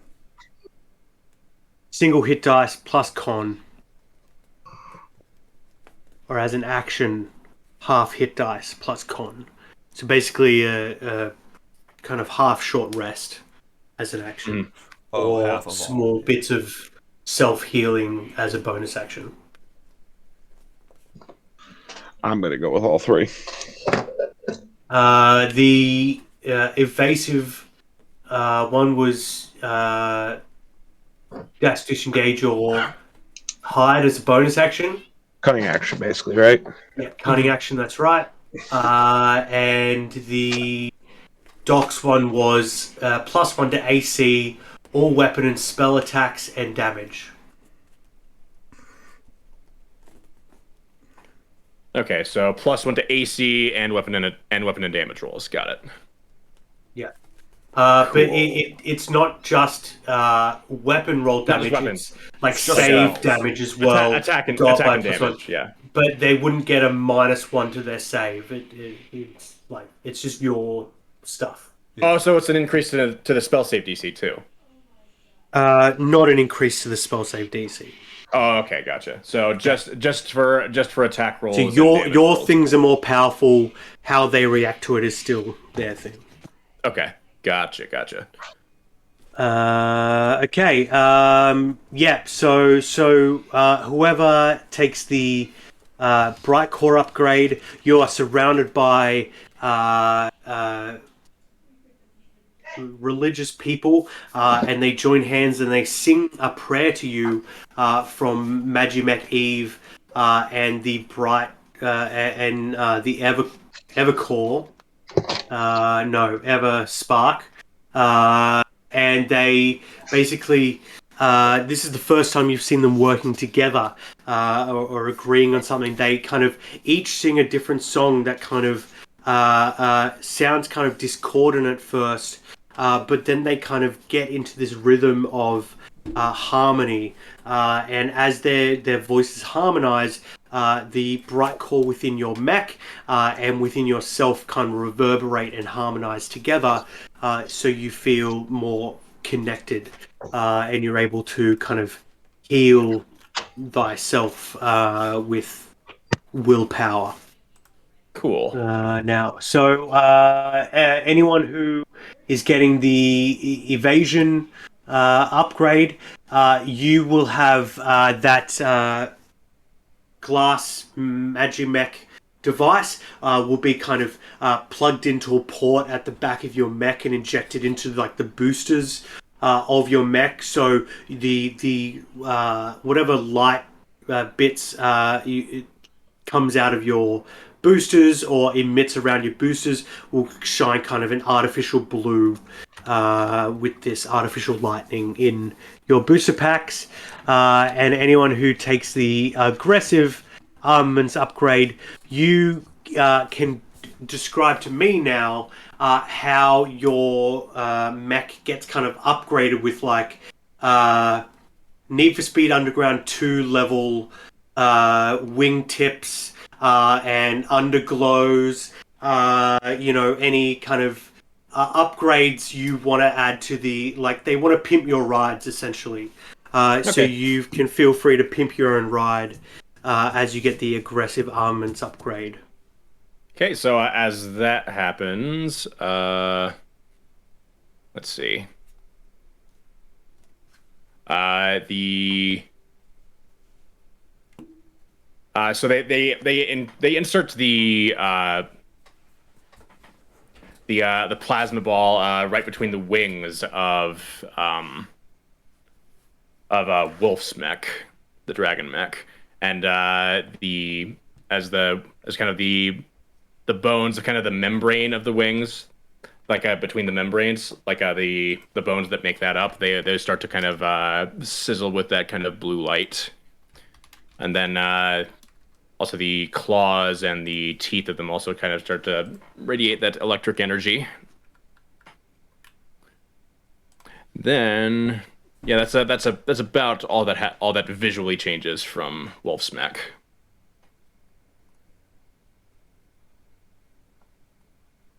More scrap metal. Green glow. My guy probably just ends up looking like he has his dog suit on. Oh my god, I love that. Just a bunch of felt, just green. Let's see. I think he's kind of green. I don't know. Go on. Let's see. You've taken my color. Well, yellow, green, yeah. That'll work. And I need to change my resistance to lightning damage. Mm-hmm. Okay. So you see the hurricane beginning to come over the horizon. Basically, it seems like it's still a few hours away at most, but you can see it forming and getting closer swiftly as weather seems to be able to do. You can just come in out of nowhere. Right.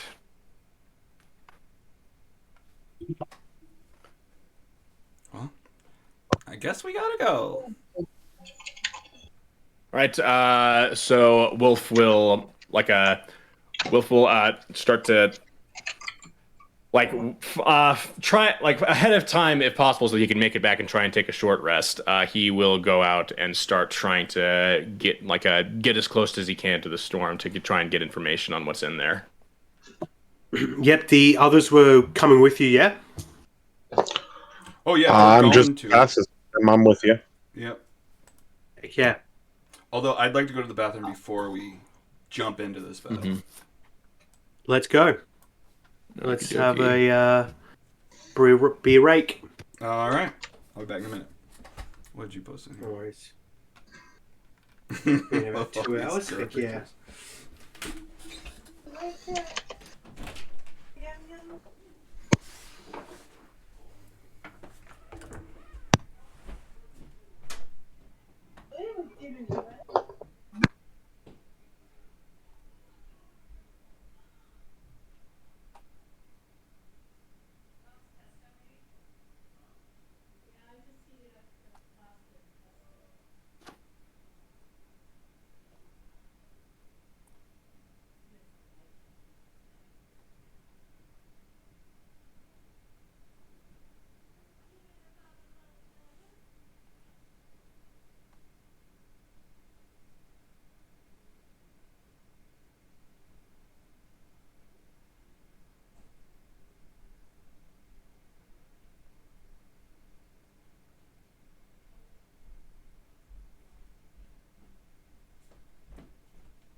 The plus one all around was attacks, armor, AC, yep. weapon, spell attacks, and damage.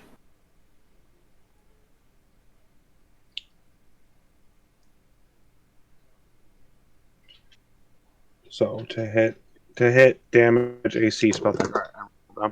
Yeah. While we're sitting here, I was just messing around with the magic item thing to make it do it for me. Cool. That'll work.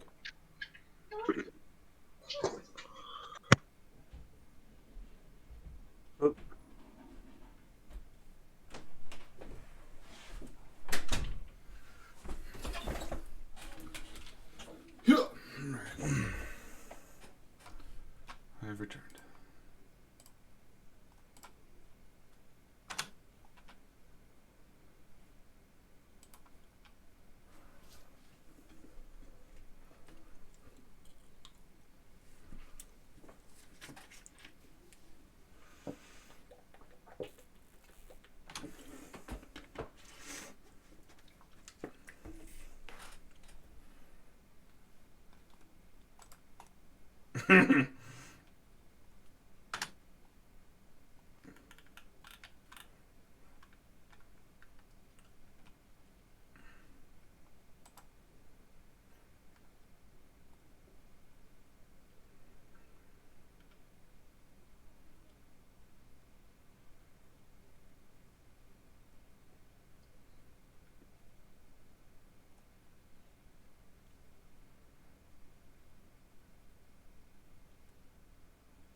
All right. So Okie we're ready to dokie. go.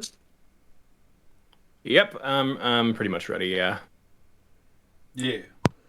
I'm ready. Don't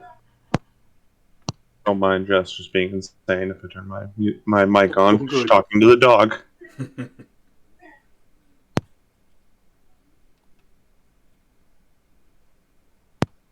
Okay, so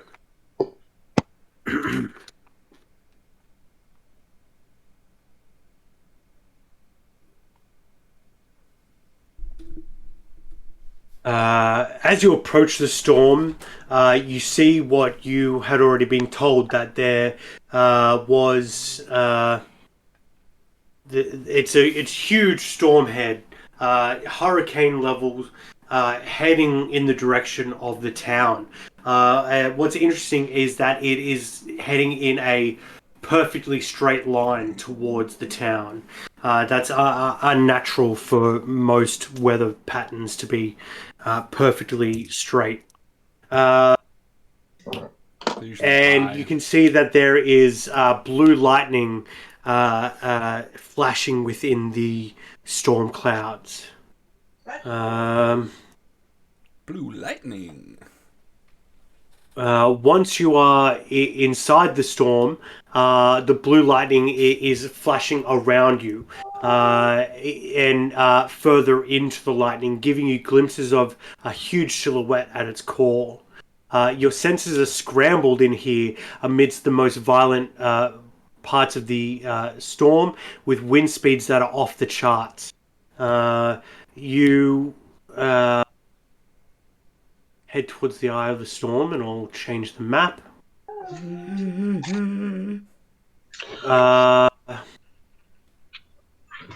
As you enter the eye of the storm, you see a huge wyvern magimech.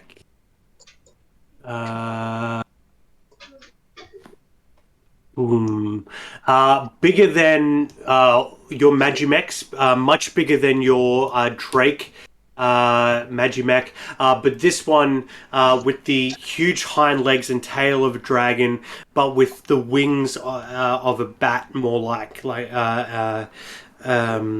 it doesn't have any arms. It just has wing appendages and a long serpentine neck and head. Yeah, no four claws, no four legs. No Yeah. four claws, yeah. So this is a huge wyvern magimech, and you, Caldwell, are psychic, right? To an extent, yeah. Is there a range? What's your psychic range? Of speaking? Yeah, of just being able to connect with people.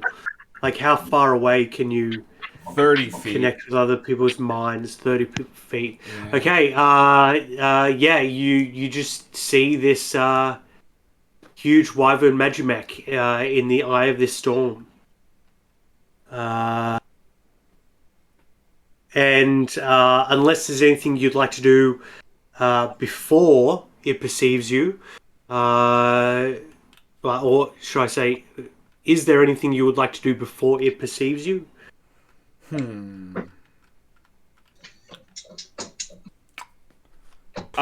it look like anything's like emanating from it? Like, does it look like it's the center of like what's going on with the lightning?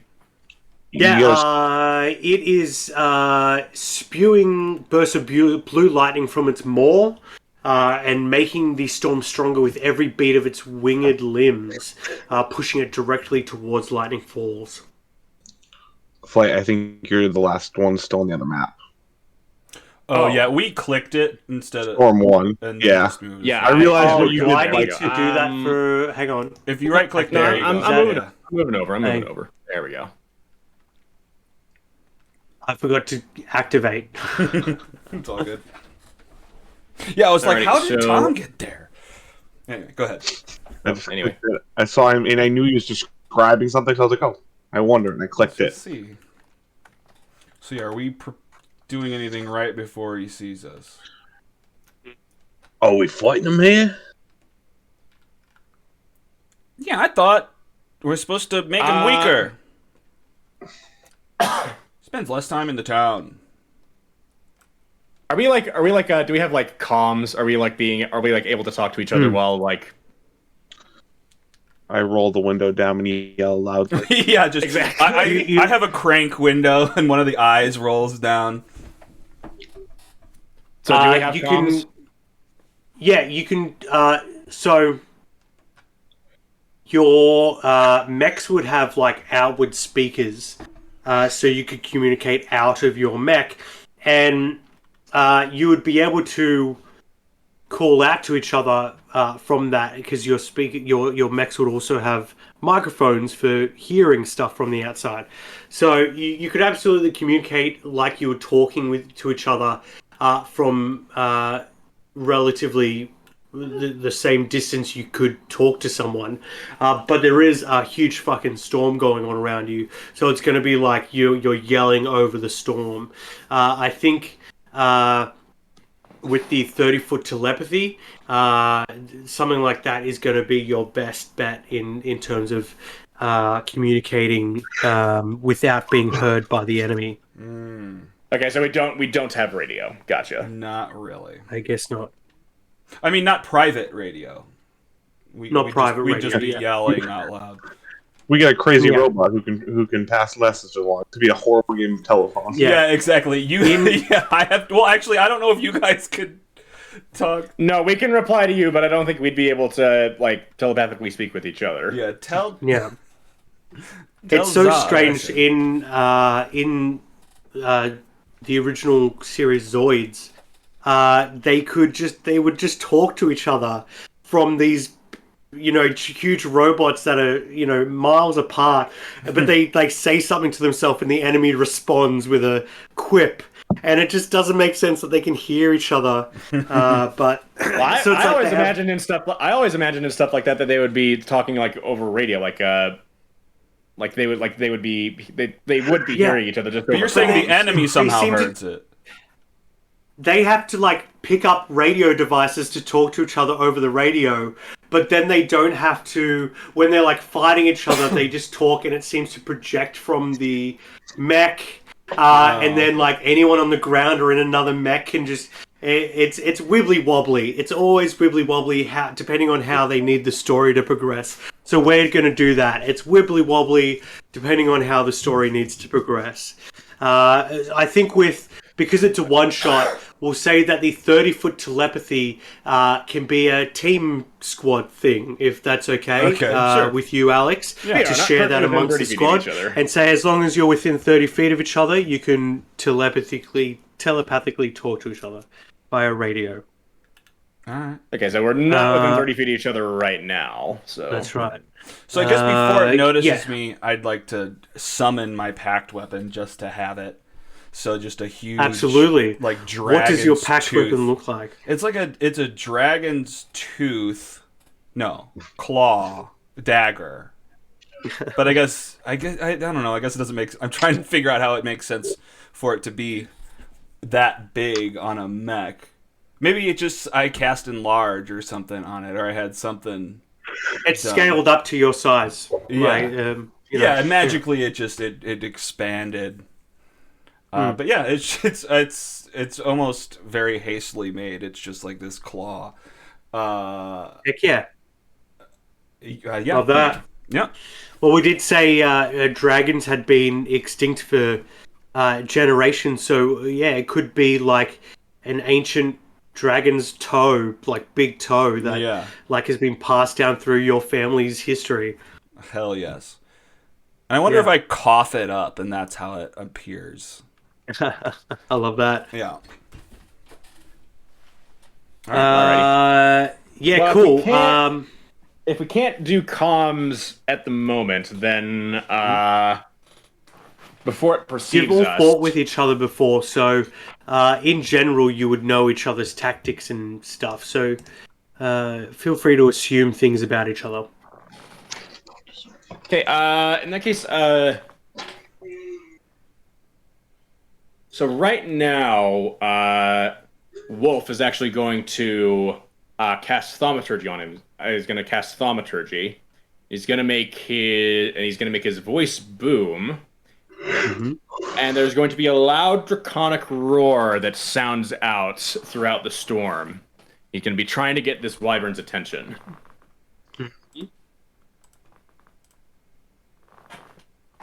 Anyone else doing something? Charging at it. Okay. And Caldwell, what were you doing? Just summoning your packed weapon. That's it. Summoning up my packed weapon. Yeah, heck yeah. Okay. So you get its attention, Wolf, as you roar. It spins towards you, and it starts charging charging lightning into its maw, ready to shoot it out to you as Zog rushes it from behind now.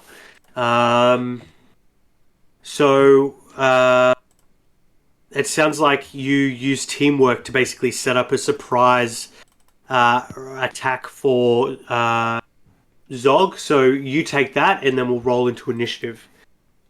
Do I actually make it all the way up to it? Because I think I'm a little far. Yeah. All right. No, go for it.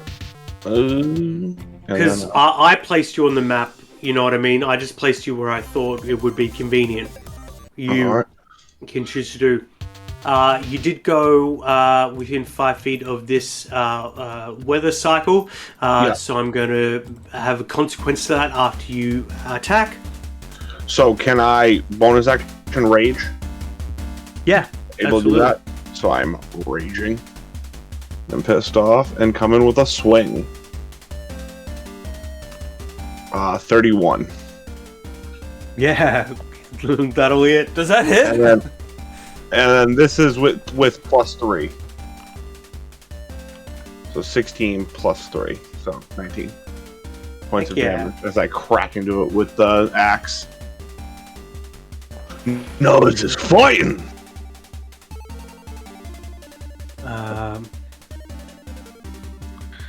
Sorry, how much damage? 19. 16. 19. Thank you. Raging +3.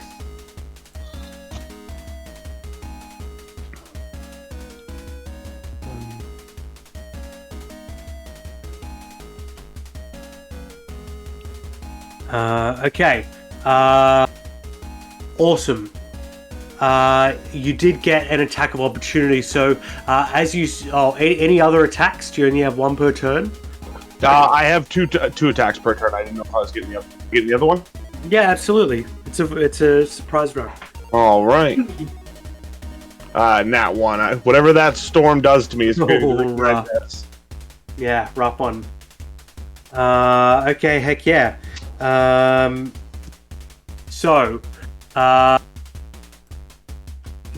you go to take your second swing, you feel like the weather system behind you is kind of pulling you backwards away from your target, and as you pulled in towards it,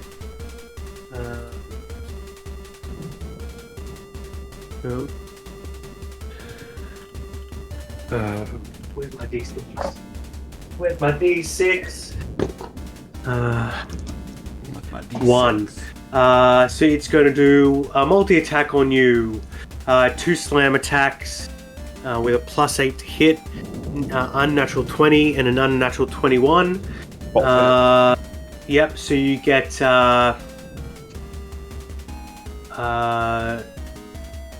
14 total. Half because I'm raging.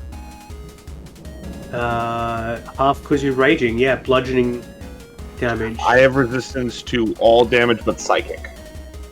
I'm up cool. there. Totem. Yeah, heck yeah. Love that.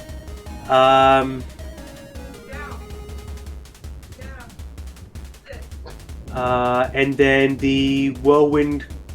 That was it. The multi-attack was it. So it attacks you twice, and you're kind of, I'll say you're back this way a little bit because it kind of pulled you away from the other creature.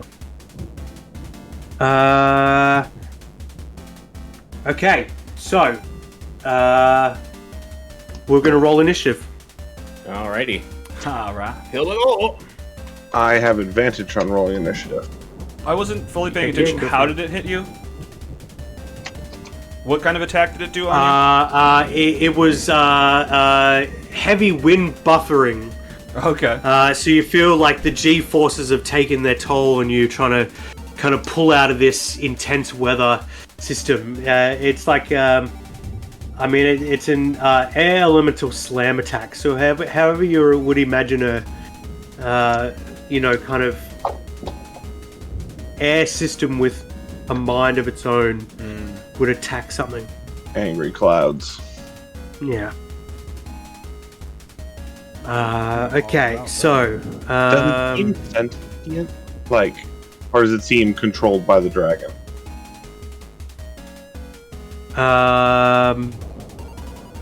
little from column A, little from column B. All right. I see what you're saying. It seems to be like almost created by the beating of the wyvern's wings, but it has certainly taken on a power of its own. Okay, what do we got? 18. 14. I got a 7.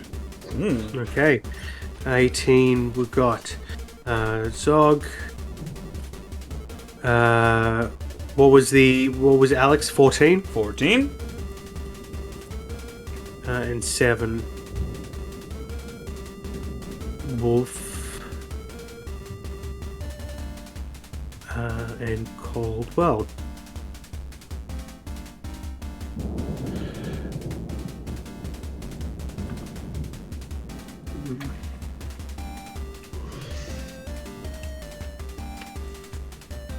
Heck yeah, this worked out so well for me.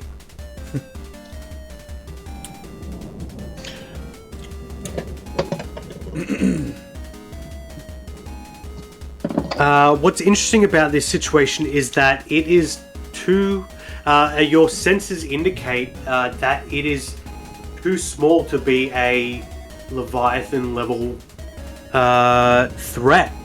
It is not classed as a Leviathan Magimech. It is classed as a wyvern type, subclass Storm Magimech. They're not unheard of in the world. So this is probably not what's directly causing it. It seems to be what's directly causing it, but it doesn't seem to be what lined up with what the people of the town thought it was. Because the people of the town thought it was either one creature or multiple creatures in the storm, or just a hurricane in itself.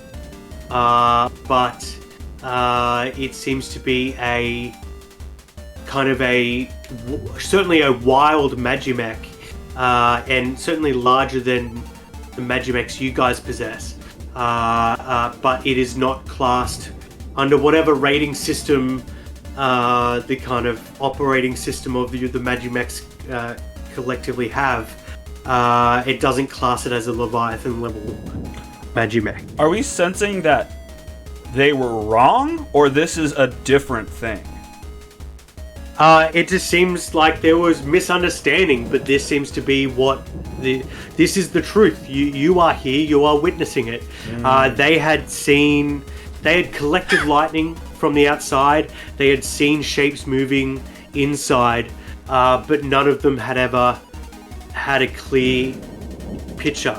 None of them ever saw what it actually was, and now you guys are seeing what it actually is, which is a larger than average wyvern Magimech. The true. So right now, there's nothing to indicate that there's a larger threat than this. It doesn't seem to be, but this seems to be a pretty large one. Threat, that is. At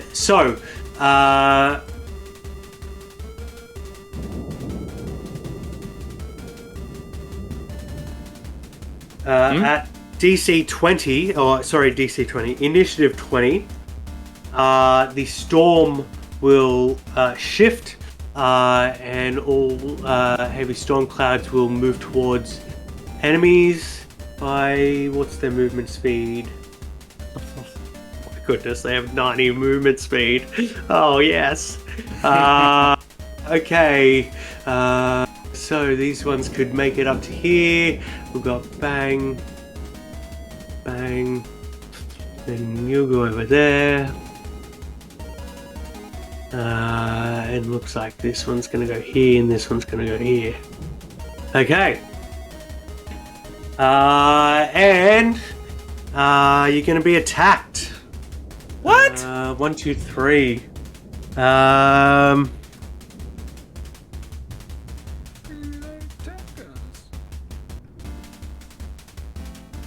You're the most popular, Tom.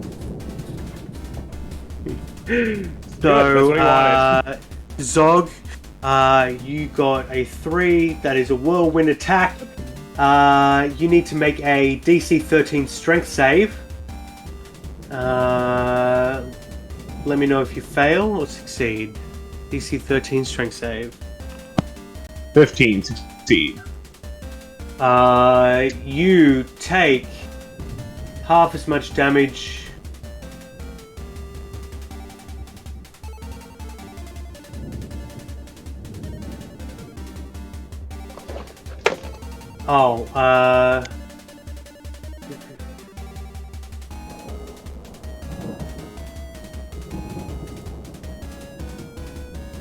What about on a save?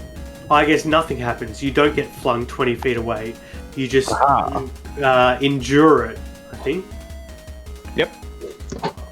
Yeah, Jetpack because it's then is if a thrown target strikes an object, it then takes more bludgeoning damage. And if it's thrown at another creature, the other creature must succeed. Oh, that's cool. I like that mechanic. It's like it could hurt you if you're flung away, but otherwise you just feel like a fucking hero withstanding that motherfucker. Cool. All right.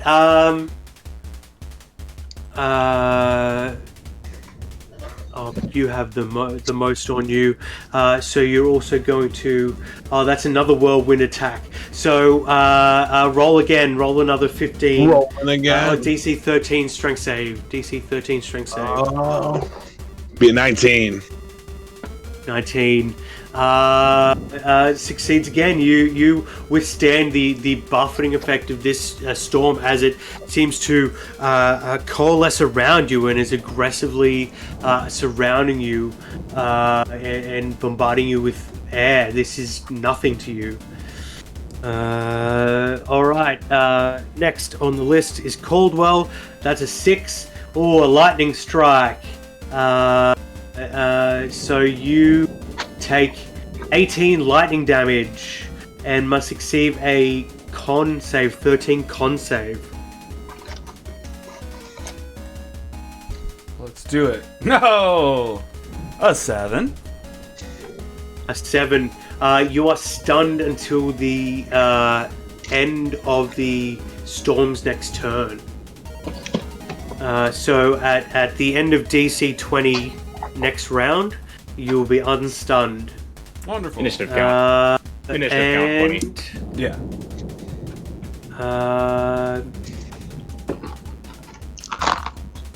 A 2 is multi-attack. So, Wolf, you're getting a couple multi-attacks. So that's a +8 to hit. AC 19. Only 2 and a 2. I rolled 2 twice. How about that? So you don't take any damage. Wonderful. That's a rough one for Caldwell. So they surround Zog and buffet him with air, and he seems to be able to hold up. Wolf is able to dodge the kind of deliberate airflows of aggressive energy flowing towards him, but Caldwell is surrounded, and all 3 of those storm clouds light up with that blue lightning energy and zap you from all sides, and your interior, like your software, is rebooting until the start of the next round. Sorry, guys. My mech froze. I gotta restart. Just reloading. You guys got it. All right. Okay, so next is Zog. All right. Do these things look like something I can hit? Yes. Yes. All right. Well, they've upset me. So this one, I'm going for him first. Go for it. All angry like. 26. That'll hit. All right, and this is +3 to this because I'm raging. So 16 damage. 16. Still standing. This one in front of you goes down, but the other ones around you are still there. All right, going with my other attack for that one.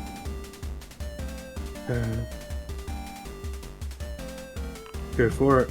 21. 21 hits. And that is 23 damage. 23. Heck yes. So you see this one disappears as well, or the dissipates as well, and that even like starts kind of hurt. This one starts getting a little wispy on that same edge as well. I caught a little bit of that heat. This one. Zog is gonna. That's the end of. That is the end of Zog's turn. Heck yeah. 23%. Yep. All right. Then Caldwell is stunned. Caldwell is stunned. That's right. 30.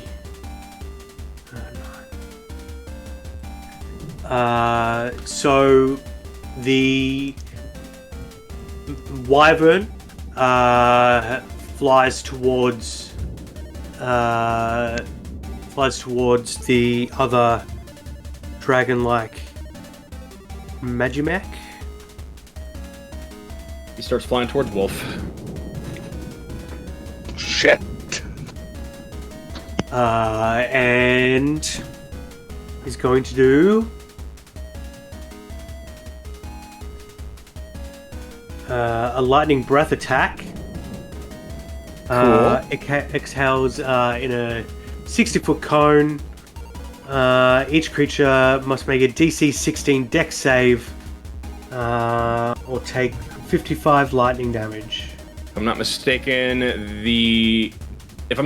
these things would be immune to lightning damage. They're actually just resistant. Oh, interesting. Okay, so yeah, I will go ahead and make that dex save for me. One got an Not 8, bad. one got a 17. Okay, then I get Oh, but they have this. +5 A 22. to Dex. Ooh. A 22. Yeah, heck yeah. So you save. So you take half of 55. 27. 27 cut in half again because I'm resistant to lightning damage because of the infusion. Perfect. Because of the draconic essence. So 27 cut in and- half would be 13. Great. And the one of the storms succeeded. So one of them got hit with that 27, so that's gone. And the other one succeeded, which means it only took that same amount as you, 13.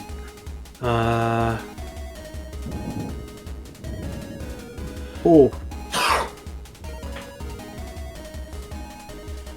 Okay. That goes down as well. Yeah, so it's just you and it, and it, that blue energy crackles across your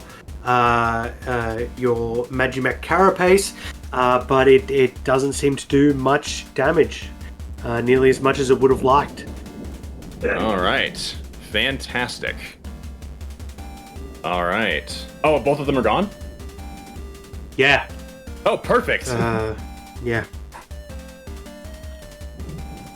All right. So next is Coldwell. You are stunned, so these things seem to have done their job and are ready to turn away and go after more aggressive targets. But you're just stuck there. Next, the Wyvern is going to go again. And this time it is going to multi-attack. 3 attacks, 2 with its bite. No, 1 with its bite, 2 with its claws.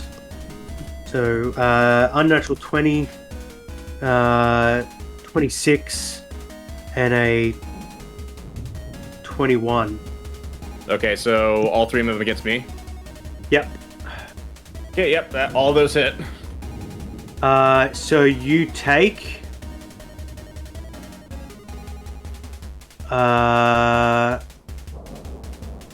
16 damage on the first one, but 5 of that is lightning damage.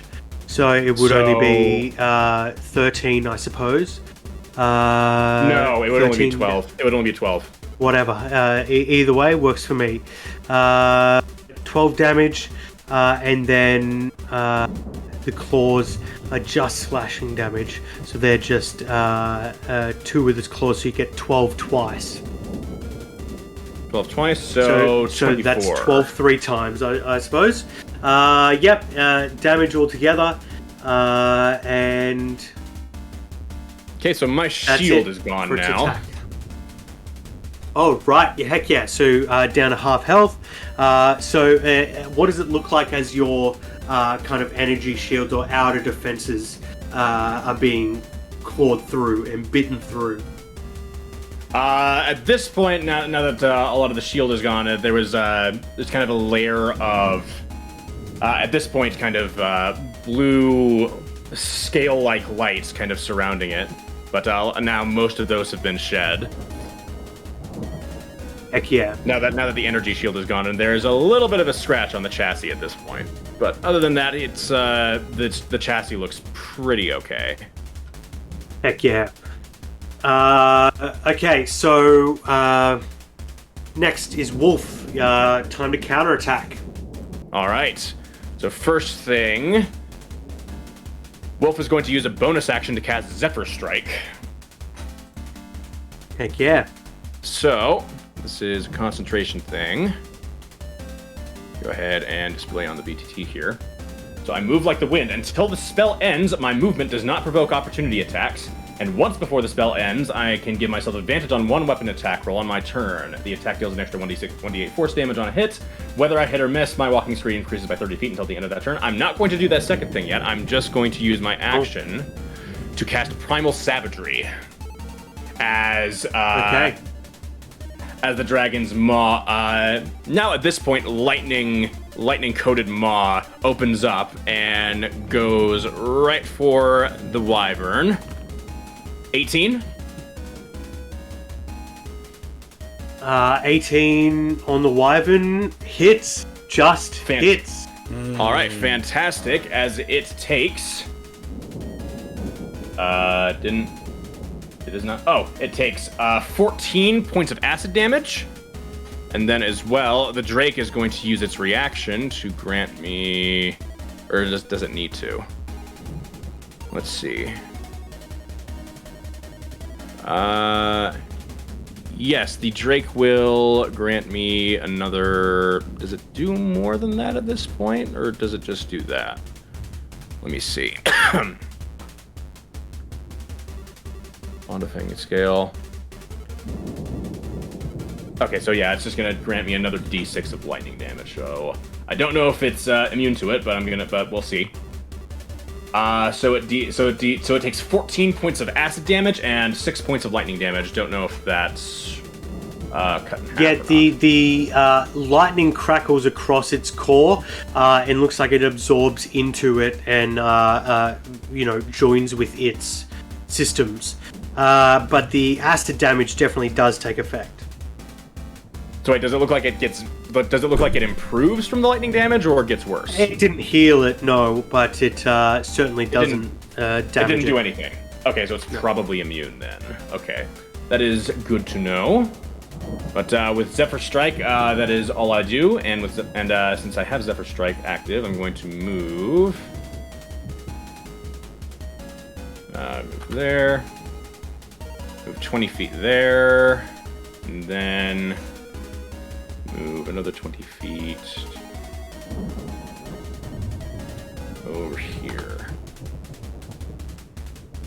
And Drake will follow me. And can I do anything else? That was my action, bonus action, and movement, so that is turn. Right. Alright, we are back to the top of the round. The storm is going to go. These stormlings are going to fly over here to support their master. And this one is going to go over to Zog. Okay, so...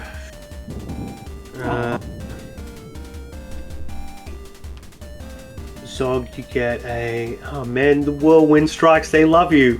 DC 13 strength save. So You've got jealous. unbelievable strength. How can you not ever fucking defeat this? Natural 20. Fuck. Okay. Let's see what the second one does. That's a 5. Heck yeah, lightning strike.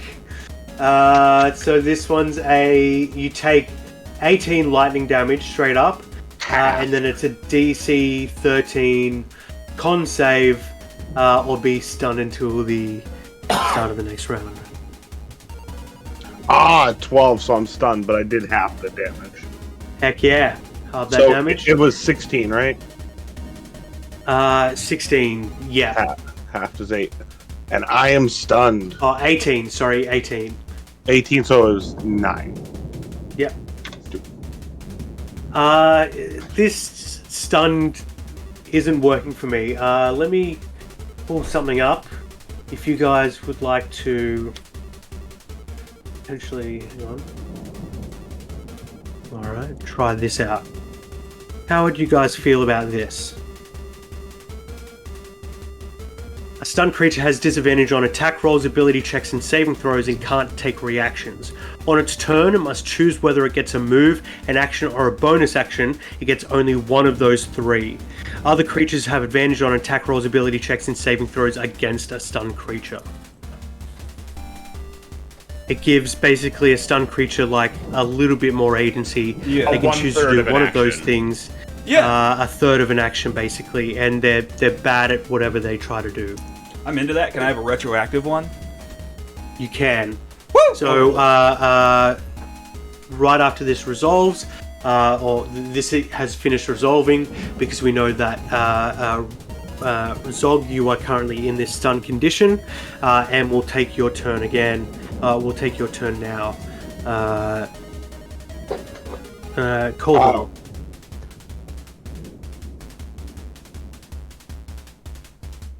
Do you have a Caldwell go? Yeah. What?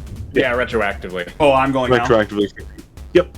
Oh, okay. So I'm sorry. Explain what I can do. I can choose between Yep. action, bonus action, no reactions, Yep. You disadvantage. get an action, bonus action, or movement. The taking away of reactions basically stops you from being able to like ready an action. Okay. All right. Well,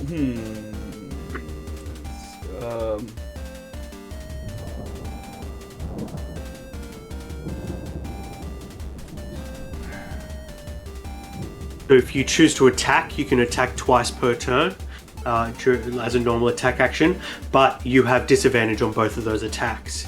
Or you can try to cast a spell. The other creature would have an advantage on save against it, or it would have disadvantage on the spell attack. all right. Well, just to get past this real quick, let's just say I Eldritch Blast the Wyvern from across the field. It's right in range. Heck yeah.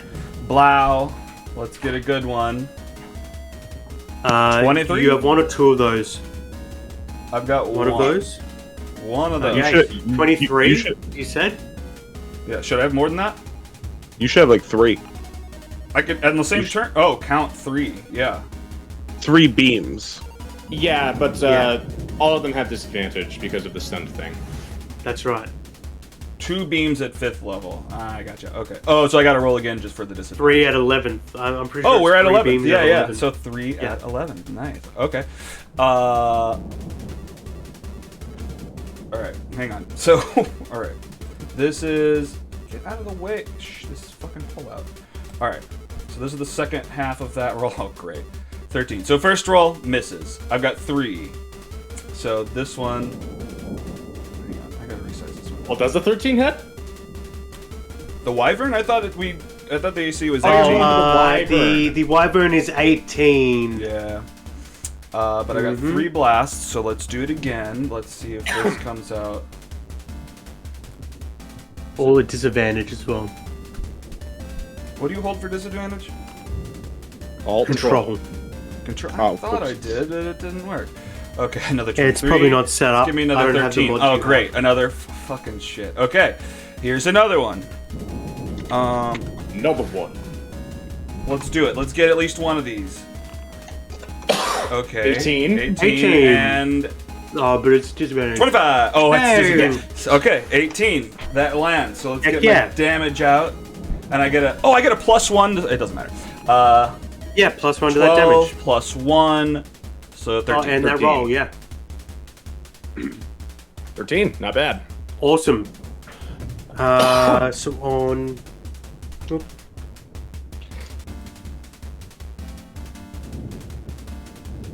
Okay. Could I have moved So- during that moment? Or is that Say that limited again? to? On with the stunnedness, can I move in that? I forget. You can choose to move, but you chose to act instead. Gotcha. Okay, yep.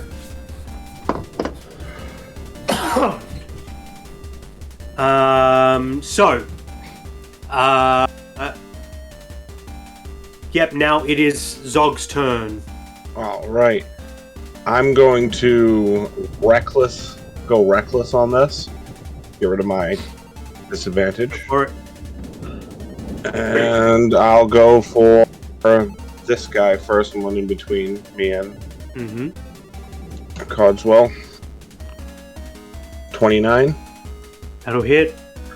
Boom. Then this is +3 to this. 16 damage. 16. Yeah. That's enough to take care of that one.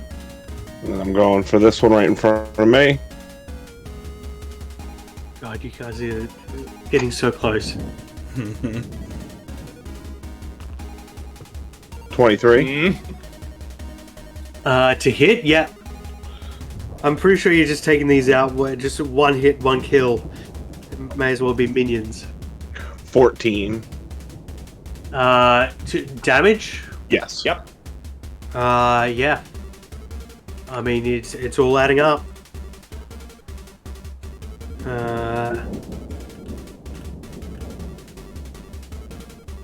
Three left. Oh, I don't know if I would have been able to hit them. If you go back, I'm not able.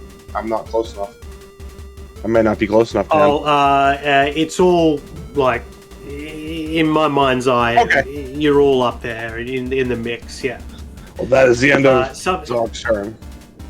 Yeah. Cool. Yeah. Heck yeah. What does it look like when you and your mech go reckless? The mech like spins like the top, like it's like a gyro, and this axe stays up. Then it snaps in front and then spins back, and that's when Zog has the axe completely out. Fuck yeah. As the whatever like spring like mechanism comes to a stop as the axe lands directly in front of him. That's gonna be a lot of G forces, like like videos of fucking astronaut trainings Yeah. when they're in that G force machine. Like, yeah, that's what I'm imagining. Zog is dizzy afterwards. That's why everything has got advantage against him. Love it. Okay. That was your action because you were stunned, right? So all you could do was an action. Heck yeah! What a great action.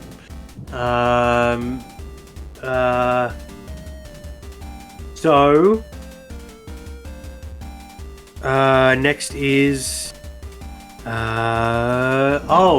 start of round 2. The Wyvern Mech kind of flies backwards a little bit, kind of impressed by, or seemingly, intimidated by what it's seeing in front of it. And now that you are closer, thanks to your ability to communicate, thanks to Caldwell,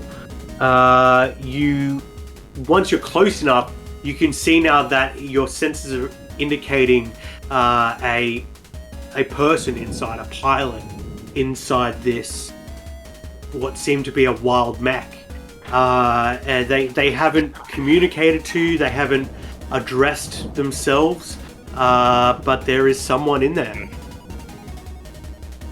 And the wyvern flies back, and the chest of the wyvern slides open, and the mech pilot steps out onto like a small ramp, and is kind of holding onto the front of its mech, and standing on this small ramp, and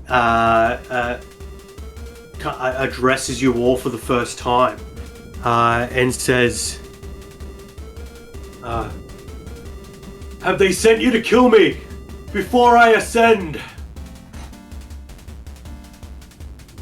And this person is wearing they look like they're wearing advanced Magimech armor, like really, like some real.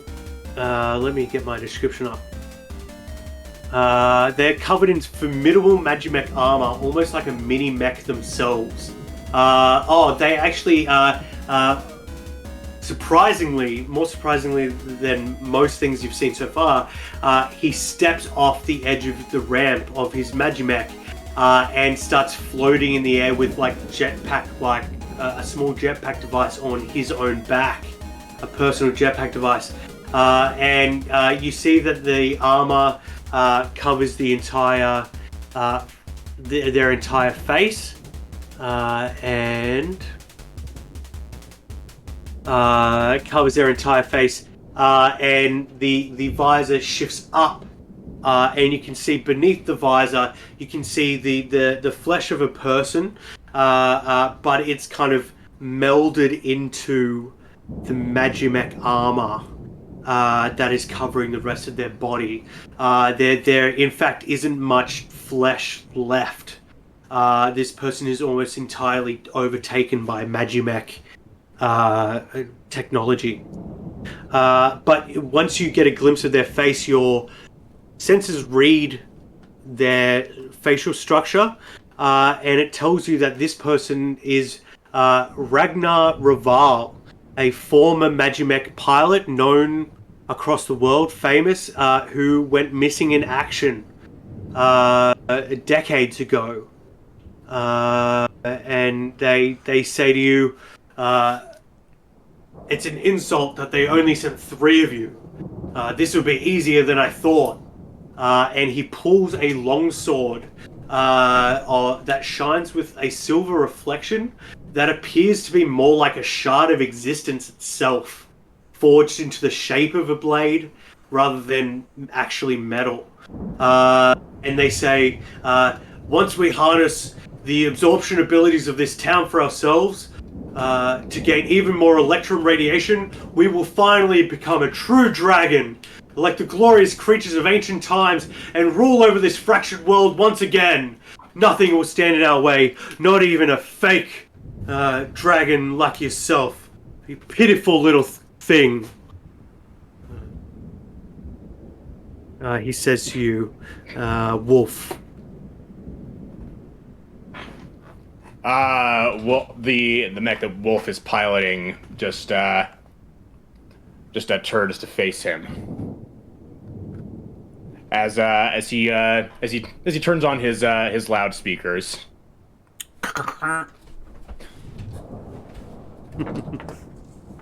Actually, I'm gonna turn on my voice mod for this. 1 second. Heck yeah. Where's the good one? You give him the finger while all this is going on. The mech just. Okay, 1 second.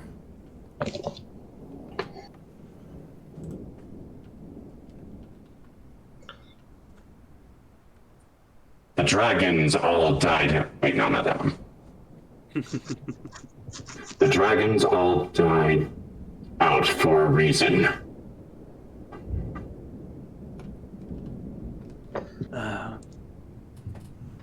Yes, the original Mech pilots wiped them out in a genocide. But they will come again. We will be a dragon, a true dragon, born into this world anew. This is what they look like. As they did not deserve our glory, you do not deserve theirs. We'll see about that. And they... Ragnar is going to attack you, which is even more surprising than anything else that has happened before, because pilots don't normally have, a season hit points and the capacity to fight mech hand to hand. Yeah. But this guy seems to be going at you. So he will multi-attack. 18 plus 7 and a natural 1 plus 7. So on the first attack, you take 9 slashing damage and 18 force damage. Yikes! Ouch. Okay. As this sliver of existence passes through your mech. So 6 points of slashing. How many points of force? 18. Okay, another 24. Don't forget your action half hit points, hit dice, or bonus action single hit dice. Yes, I'm aware.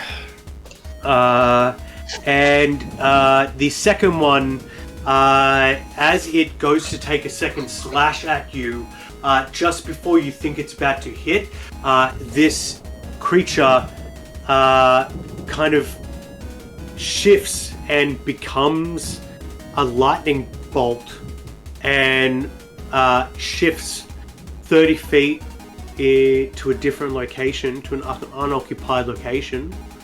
5, 10, 15, 20, 25, 30, about there. And blinks back into existence there. They defied the laws of physics and became lightning. Alrighty. I'm also going to... That was not actually the one I wanted. I wanted a different one. Caldwell. It's on me. You're up. All right. You see this pilot beginning to fight hand-to-hand combat with your other mechs, and the Wyvern is still there. Give me 1 second. I'm just going to try something. All right. Well, let's just run in a little bit closer. Oh, hang on. Let me see where I'm going to end up. All right. Oh.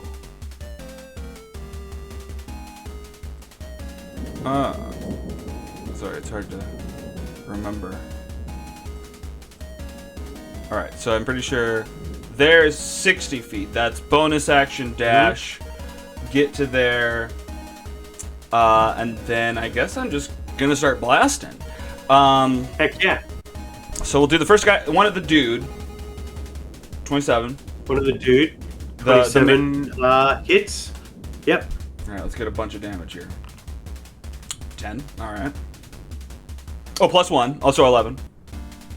11. Then I want to do one at the Wyvern. Yep. 26. 26 hits. 6 damage. And then I want to do one at, I guess one of these tornadoes. 7 plus 1. Oh, +1. That's right. 7.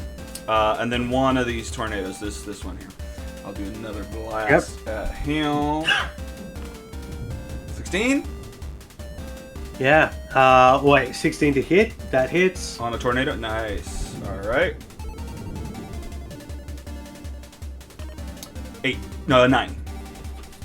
9. That one doesn't quite get it. They're almost gone. You can see just the last wisps of aggressive air are still floating in the. Could be dangerous still. Alright, so that was your 3 turns. You aren't stunned, so you use your bonus action and movement to move up to that location. Yeah. Heck yeah. Rook. You see as you blast at the wyvern, its designation has changed from Wild Wyvern Magimech to Rook. This Magimech wyvern has a name on the systems, and it is Rook. Rook. Okay. Neat. Rook. Yep, and Ragnar Raval is the pilot. Alrighty. Okay, so Rook is going to go. So the chest of the wyvern closes up, and it moves around to support its pilot and go after the dragon. Oh, the wyvern's going Unworthy. after me. Yep, the unworthy. Great. Let's see if it gets its breath weapon back. It does not. Okay, so it's going to multi-attack you.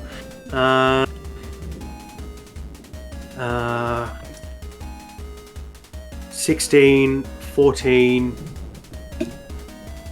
and a 14. Plus, All miss.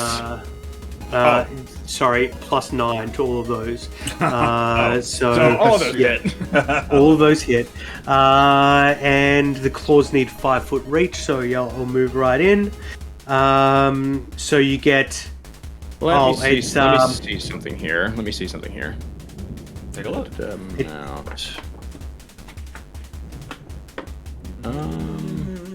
Okay, never mind. It's only it's only 12 piercing damage because you don't take the lightning damage, or you halve the lightning damage. But the claws do get you for 12 each. 12 Okay, slashing damage. that is the mech down, but Okay. the drake is still up, so Sure. I'm not dead yet. Yeah. You're inside your mech, and systems are like red lights are flashing, system warnings are going off. You're almost at total system failure, but you have a chance to do some emergency repairs to, get it back and going. As a part of these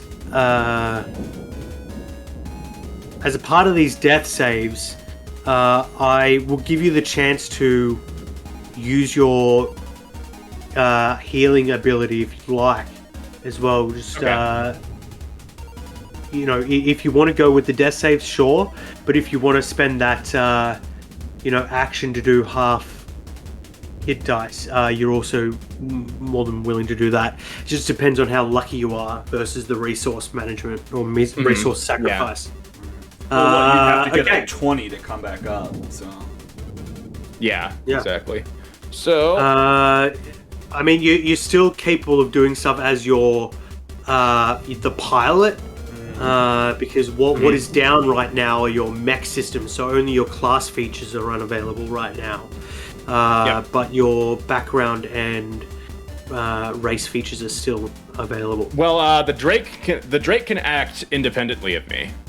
Great. So the drake is still around. Well, look, that's still technically a class feature, so it kind of goes down as well. Like you don't have the mech like be considered incapacitated, right? Yeah, I suppose so. Yeah. So while mean- I am incapacitated, there's actually a specification for this. Right. Let's see. If you are incapacitated, the Drake can take any action of its choice, not just dodge. So it can act yeah. independently of me. Love that. Absolutely love that. Works out for us. So yeah, as your systems are shutting down and you kind of start dramatically, slowly falling through the sky,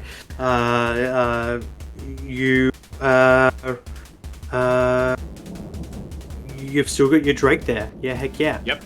And I'm still mounted to it, so I'm not falling yet. That's it. You're still connected? Yeah. Gotcha. Okay, so Wolf, it is your go. All right. So as an action, I am going to do that thing where I spend half of my hit dice. Yep. So I'm just gonna hit the short rest thing real quick and use Absolutely. 1, 2, 3, 4, 5 of my hit dice. Then roll that.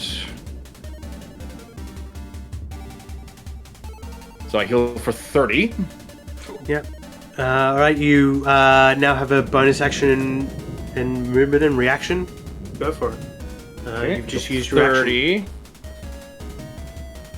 Then as a bonus action, what does it look like as your right lost claw concentration. heals you? Yep. So as that does that, the scales start to I only have 30 hit points right now. So yep. There we go.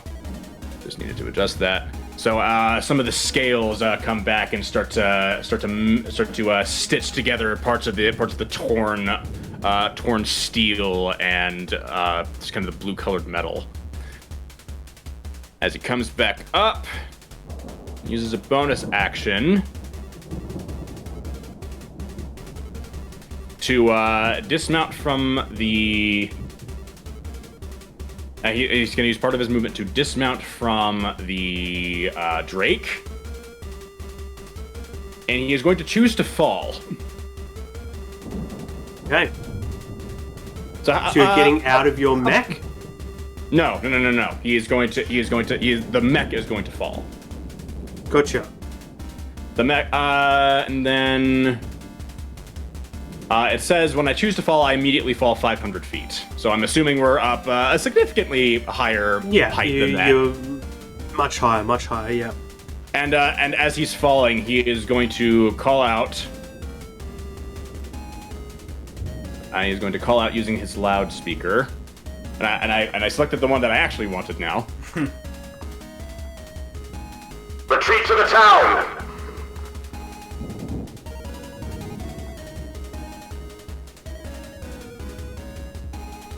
Alright, and that is going to be, I have fallen, the Drake is still there, and, he is Your called effect is out still to on. retreat to the town.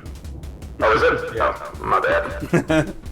You're like announcing all this to the bad guy through the speaker system. Tom. Yep. Oh. So he's falling. He is called out to everybody to start the retreat, and that is turn for him. And now he is 500 feet down from where he sits on the map there. But the Drake is still there. Yeah, heck yeah. So next, back at the top of the round, the storm. I guess yours is gone right down, so these two are going to go back over here. And that one's going to stay on Zog. Okay, so Zog, let's see, you got a 6 lightning attack. So take 18 lightning damage and roll a 13 con save.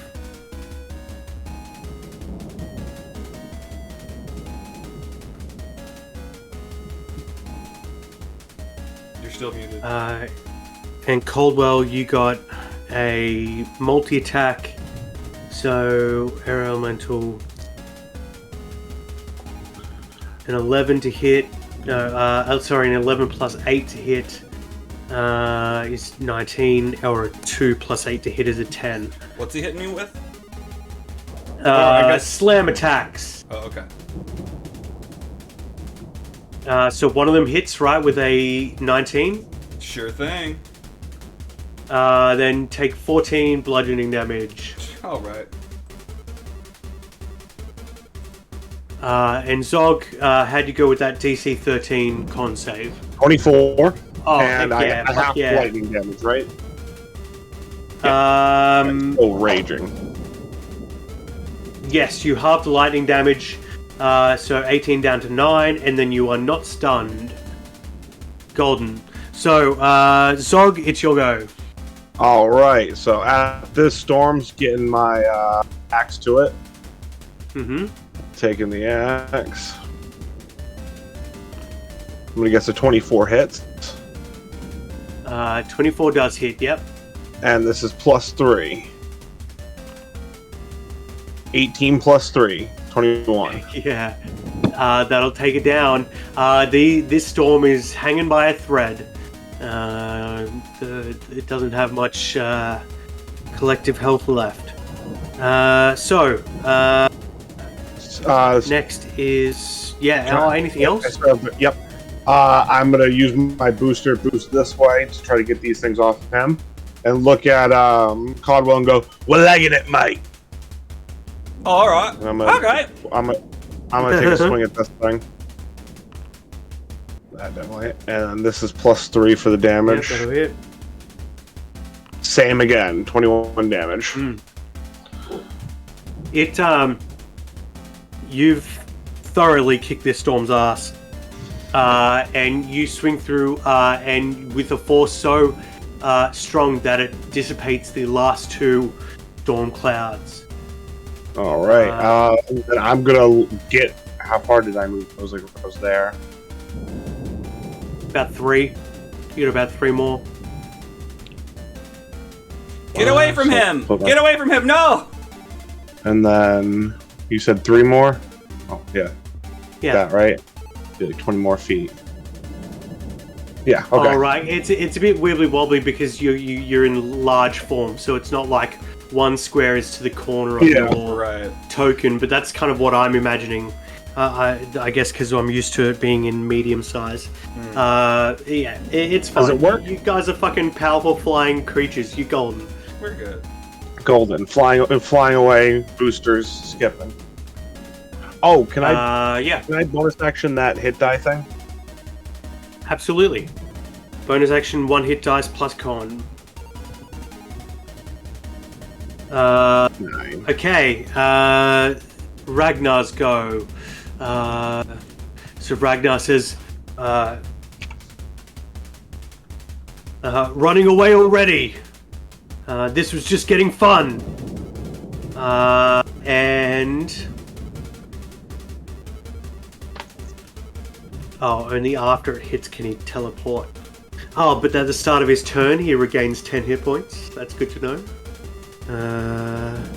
But I don't think he is taking any damage unless you shares see... hit point with the wyvern. He took 11 hit points somewhere earlier. Oh, I think I hit him with a blast. Maybe. Yeah, Eldritch Blast. There you go. So as you see him saying that kind of taunting taunt, he kind of amazingly absorbs electrum radiation in the air from the destruction of the storm. Unnatural things like this. Electrum radiation is like the magic of the world, the mystical force of the world. So as you destroy these storms, you each absorb, what's their challenge rating? 1,800 electrum pieces worth of radiation. So you can add that to your sheets. Not that we'll have anything to spend money on, but that's the currency of this world. Cool. And he also absorbs some of that electrum radiation, but instead of using it as, storing it in his currency device, like PayPal pass thing, he absorbs it into his body and regenerates some of his body and health. And he's going to fly after you. He only has 30 feet movement speed. Oh, he can get to both of you. Heck yeah.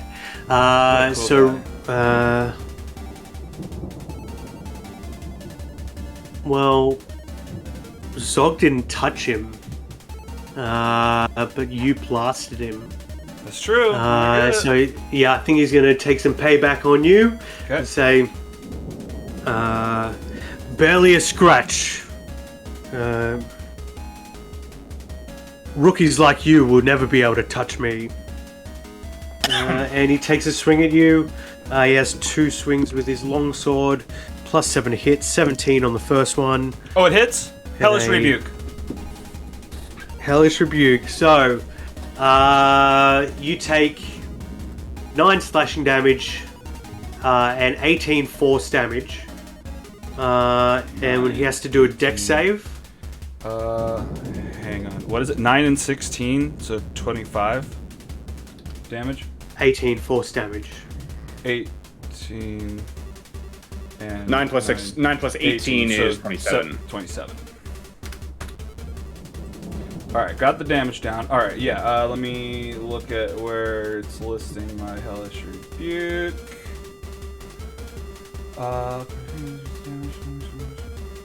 The creature must make a dexterity saving throw. Yes. And beat a 17.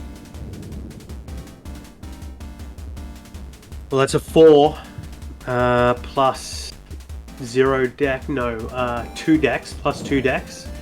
It isn't going to cut it. Oh. Oh, for him? So yeah, for him. So what does he take?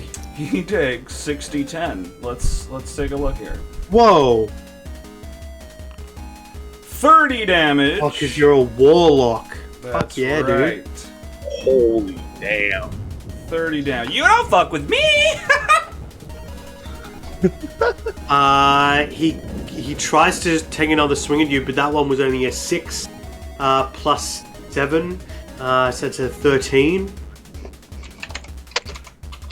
Nice try. Yeah, heck yeah. So yeah, you hit him with so much energy that it makes him stumble back and he's unable to strike again at you. Okay. I'm into that. So that's Ragnar's go. Caldwell, you're up. All right. I just go, see you in town. Counterattack, baby. See you in town. And then I cast Thunder Step to get out of there. So Love that. That's going to be a Constitution save of 17 from him. Let's say 10 plus 2 Constitution. Isn't gonna do it. All right, so that's 5d10. Let's hope I kill him. 34 damage. Oh, Damn. 34 damage. Do not underestimate do not underestimate Yeah. Sir Caldwell Power Ranger. Love it. Sir Caldwell Power Ranger. That's right. And then he disappears and Thunder steps out. You see, you break through his outer carapace of Magimech, and you see like you have exposed flesh and muscle and tissue within his body. I imagine it looks like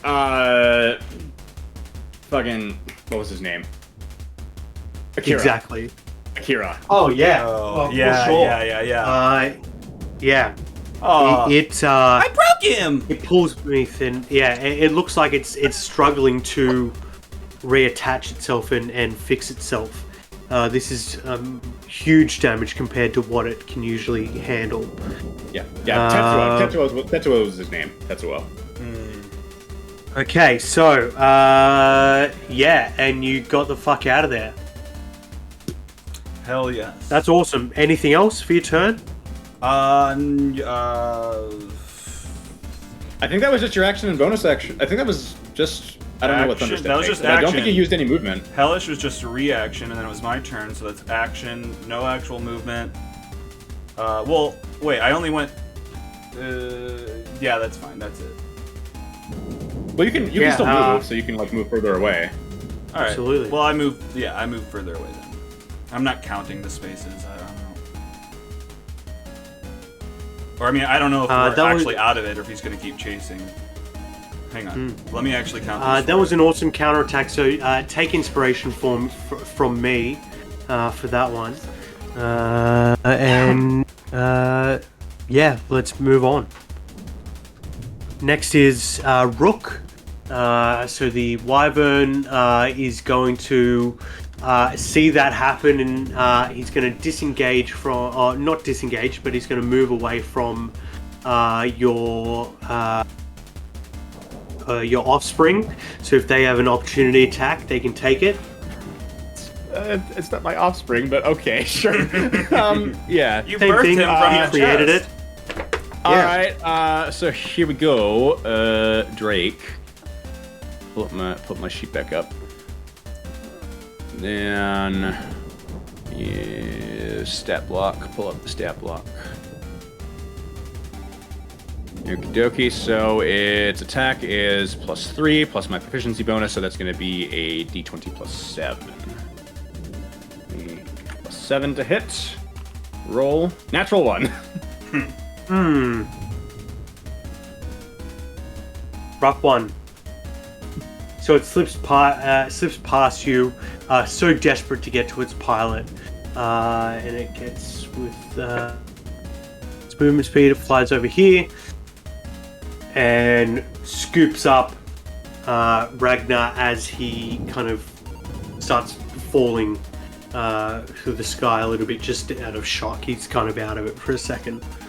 And scoops up the thing, and kind of lets you guys fly away.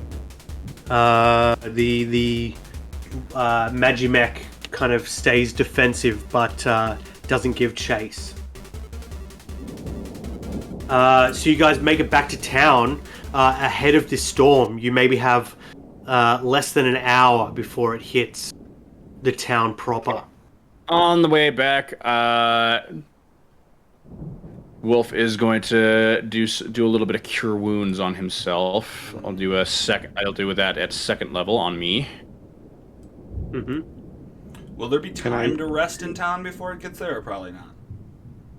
Oh, did I say just under an hour? I meant just over an hour. Okay. So yeah, we'll be able to get a short rest in before we have to do anything more. Hell yeah. Okay, so that's 16 points of healing to me. I'll do one more for second level spell slot to do a little bit more. That's terrible, 7. But I do have my shield back, so from that, so. Mm-hmm.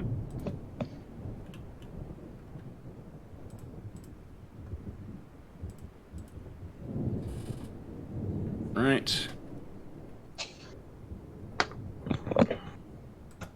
I used 5. Zog's stealing some scrap from the docks, jamming it into the hole.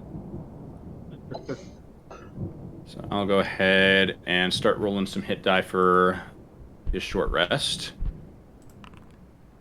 Do a 1, 6.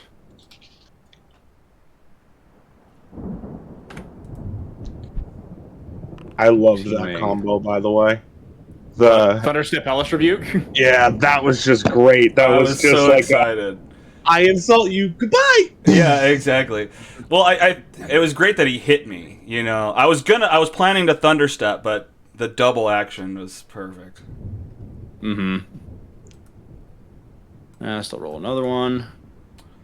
For 8. So I might have to go in like 15 to 30 minutes. Oh shit! Yeah. I don't know if there's. What do you guys think? I don't know. I might be able to. We push can stuff absolutely- off, One but- more. 9.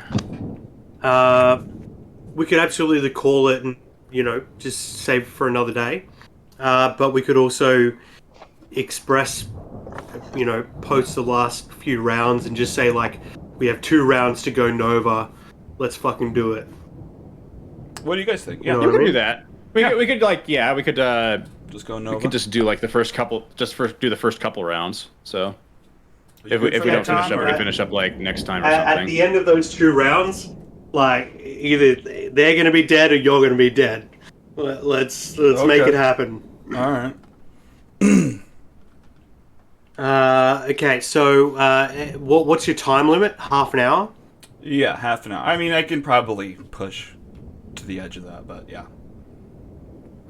You tell us. Well, what are you comfortable at? Yeah.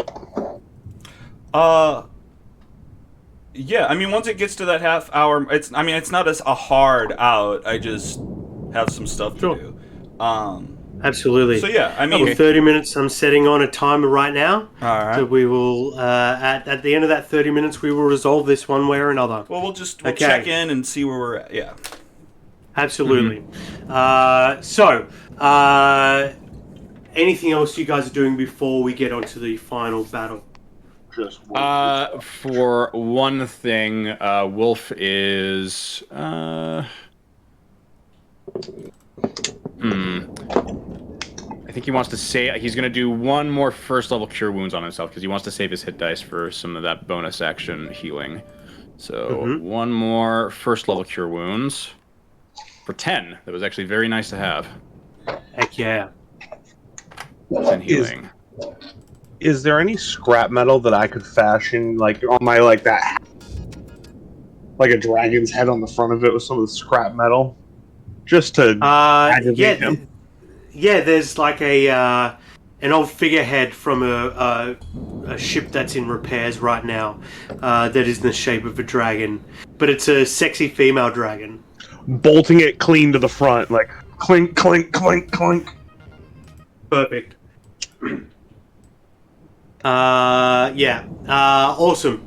So, as you've warned the townspeople of what's to come, that it's a Magimech and their pilot, and that there is electrum radiation to siphon from them. They are bloated with it, so the townspeople could help. Also, the storm is pretty powerful itself, so the townspeople could be like taking care of the storm clouds, so to speak, while you're taking care of the main threat. And as the storm finally rolls over the town, and the people launch into their ships, getting ready to play chicken with this thing, the storm rolls over, and you see there are those kind of angry, violent, shifting masses of air full of electrical energy floating around, and they do engage with those ships and pilots who are able to use their figureheads on their ships to kind of redirect the lightning attacks back at them and go to kind of toe-to-toe with the storm. But you don't see any sign of the wyvern. That is until you get an indicator on your senses of that same magical energy that you felt earlier from within the tavern is spiking to dramatically intense levels below the island, down where those obelisks of iron are, burnt iron, shards jutting from the bottom of this island. You fly down there and you see the wyvern kind of nesting in the center of them, holding on to like one spur with each of its back claws, and then like almost bat-like with its wings, holding itself between 2 other spurs of jagged iron. And it is just using the island's natural land form to amplify its own radiation absorption, and it is just pulling in electron radiation non-stop. And you see the pilot floating next to the wyvern, and sees you guys coming, and turns to you and It's too late now. There's no stopping us. This will be our first glorious act as a god. And what he does is float towards his wyvern, whose chest opens up, not into the cockpit of the Magimech, but deeper into the actual bright core of its being. It like opens up its entire chassis to expose its soul, essentially, and the pilot slips into that light and disappears into the bright core of this Magimech, and a blue glow starts to expand from them in a large sphere of blue light, and the sphere gets so large, like twice, maybe 3 times the size of what you guys are, and then it starts to retract towards the center, and you can see where it was. There is nothing there anymore. Where the jagged spurs of ironstone, where the earth clung to them, holding them in place, there is now a perfect sphere of just negative space, just nothingness, where those things were before. And that energy sphere keeps retracting and resolves, or in fact molds itself around a new form, with the body of a wyvern, only bigger, now featuring the arms of a person, and holding a giant silver blade in one hand, like a booster sword, like Final Fantasy motherfucker, silver sword in one hand, and from its shoulders spreads wings that all like block the sky, and your senses indicate that a massive spike of electron radiation is happening. It is still growing, and you see blue energy travel up the long neck into the gargantuan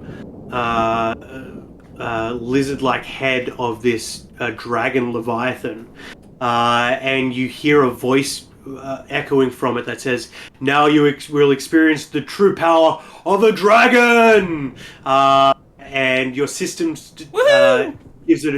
your system displays a new designation for this creature, Ragnarok, dragon leviathan. What a payoff. That's good. Thank you. Ragnarok, dragon leviathan is now your enemy. All right.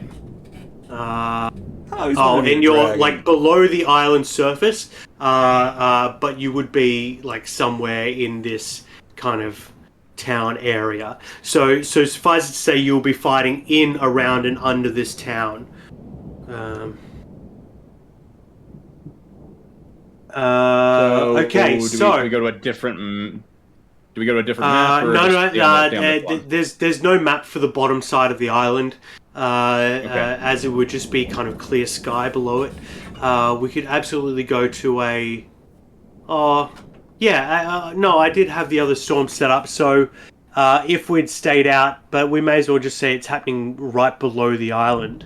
While the rest of the townspeople are fighting the storm and having a great time absorbing as much electron radiation as possible, I think we'll go to Storm 3. Make it the most dramatic. Alrighty. I love absorbing radiation, so they must be having a blast. Okay. Boom. Ooh, Oh, that looks sick. that's awesome. Damn. That's me. Right, now you roll on there. You can move yourself to wherever you want to be.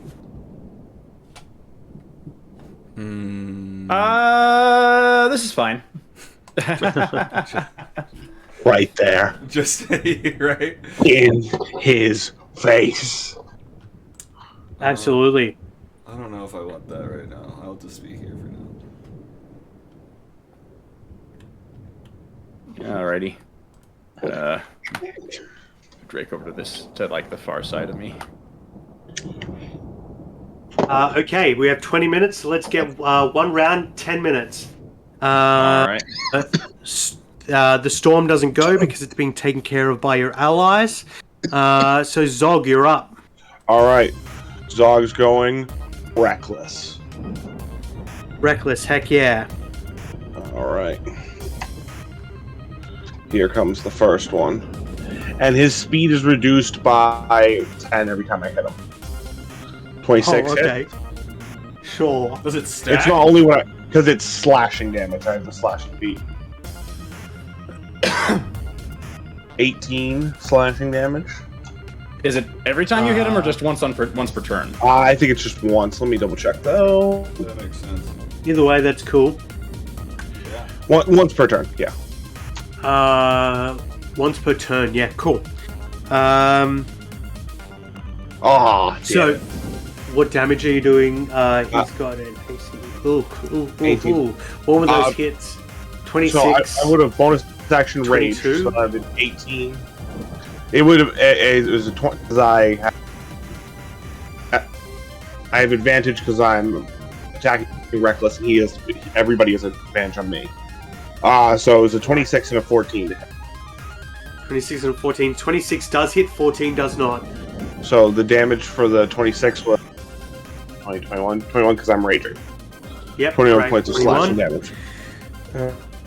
Let's show me this face. And that is it for Zog. Oh, are we going for? Did we roll initiative? I think he's using Same Probably using initiative. the same one. Yeah. Oh, okay. Yep. Okay.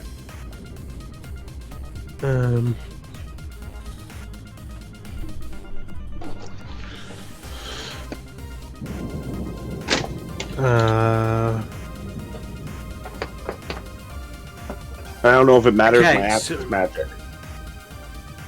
Yeah, cool. So for the purposes of this, your attacks are magical. Yeah. Okay, Caldwell, you're up next. I'm up next. All right. Well, you know what? If Yep. we're going all out, I'm gonna cast my 6th level spell. I didn't read it all the way. Okay. Oh, sorry. Can I do something as a legendary action? I'm not used to having legendary action, so please forgive me.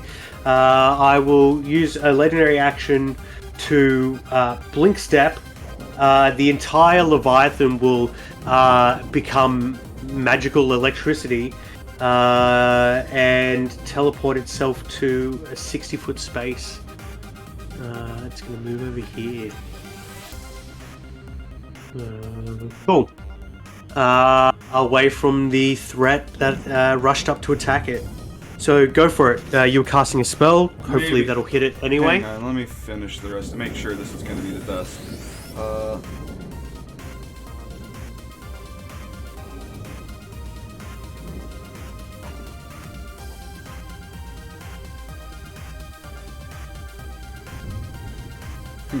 Okay. Yeah, so I cast Mental Prison on this guy. Oh, fuck. Wait, where is he? I gotta get next to him, probably. What's the range? on Mental this? prison Where is he? is up here. All right. To so the hang on. to the top left. Top I'm left. make sure I can get to. I guess I can probably get to him. What can I do? Oh yeah.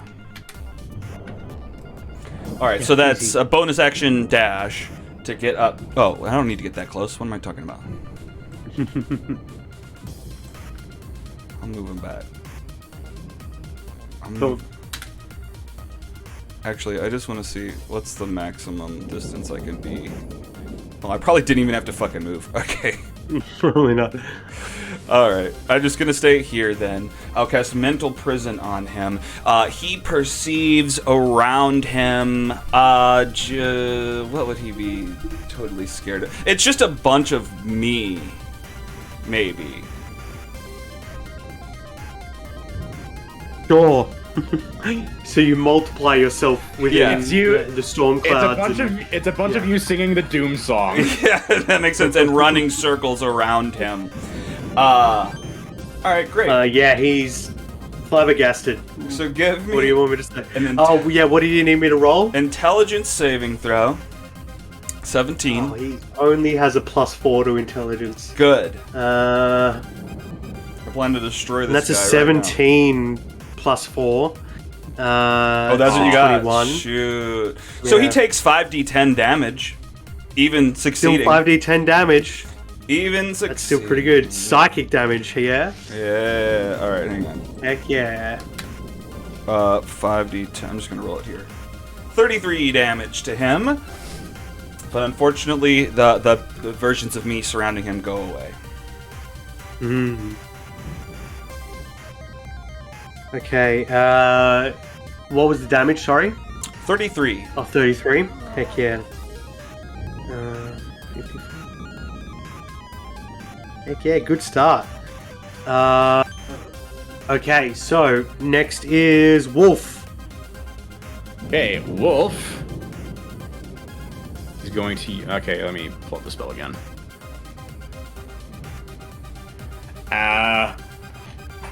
The blue lightning that crackles around him suddenly starts to shift from lightning to fire as he calls out to the dragon over his loudspeaker.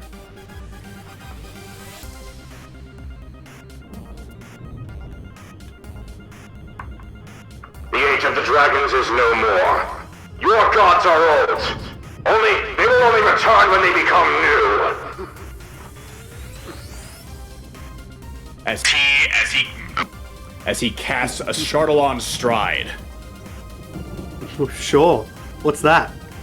That is this. The billowing flames of a dragon blast from your feet, granting you explosive speed. For the duration, your speed increases by 20 feet, and moving doesn't provoke opportunity attacks. When I move within 5 feet of a creature or an object that isn't being mortar carried, it takes 1d6 fire damage from the trail of heat. A creature or object can only take this damage only once during a turn. So my flying speed increases to 60 as just this torrent of flames billows out from behind me. I fly right up next to him, like so. Oh, not there. Here. And then Drake goes right there. So he takes 1d6 fire damage. Heck yeah. From the Chardalon Stride. So he takes 4 points of fire damage. Yep. And then he is then going to cast Primal Savagery, hitting him like this. 16. 16 does not hit. Okay. Then he is going to use his bonus action to dash and get over to here. Heck yeah. Anything else? Nope, that is it. Heck yeah. It's Ragnarok's turn. So he will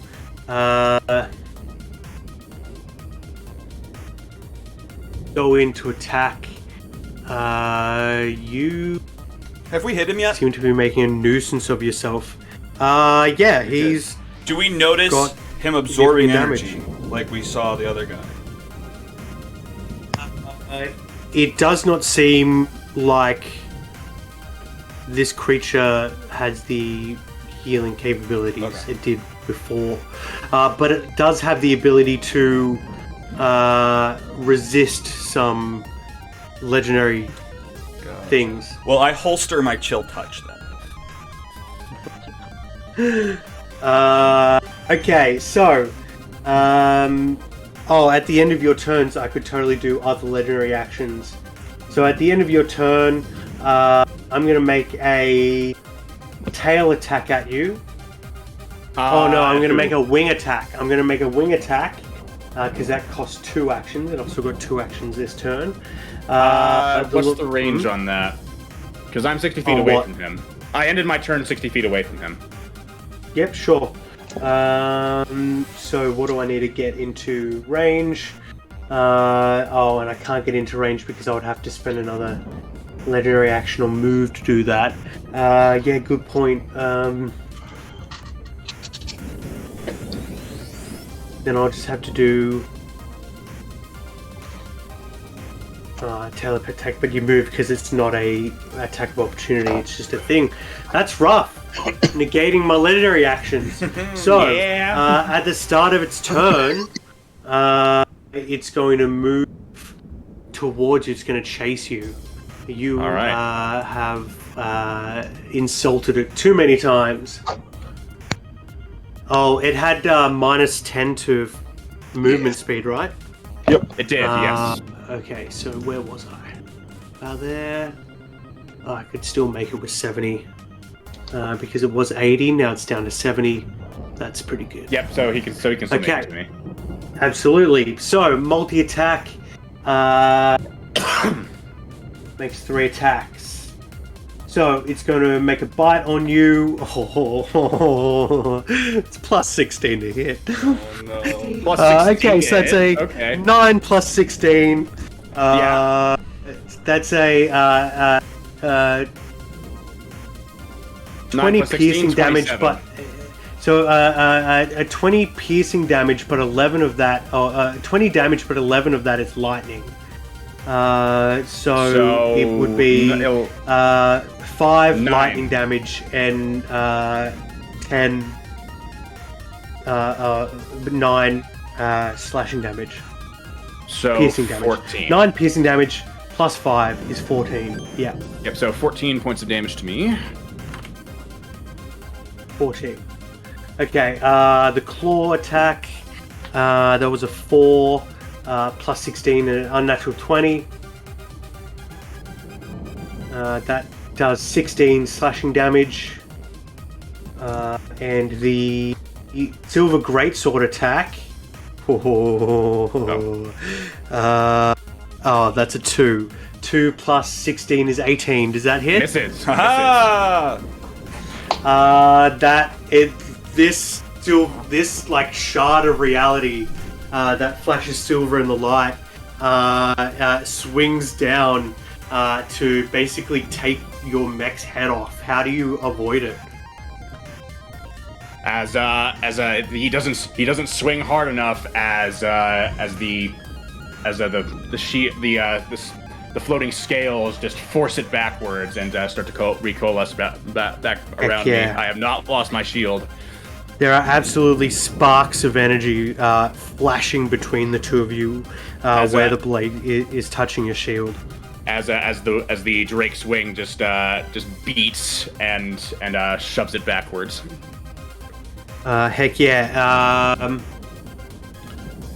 And that was its go. So back at the top of the round, Zog, you're up.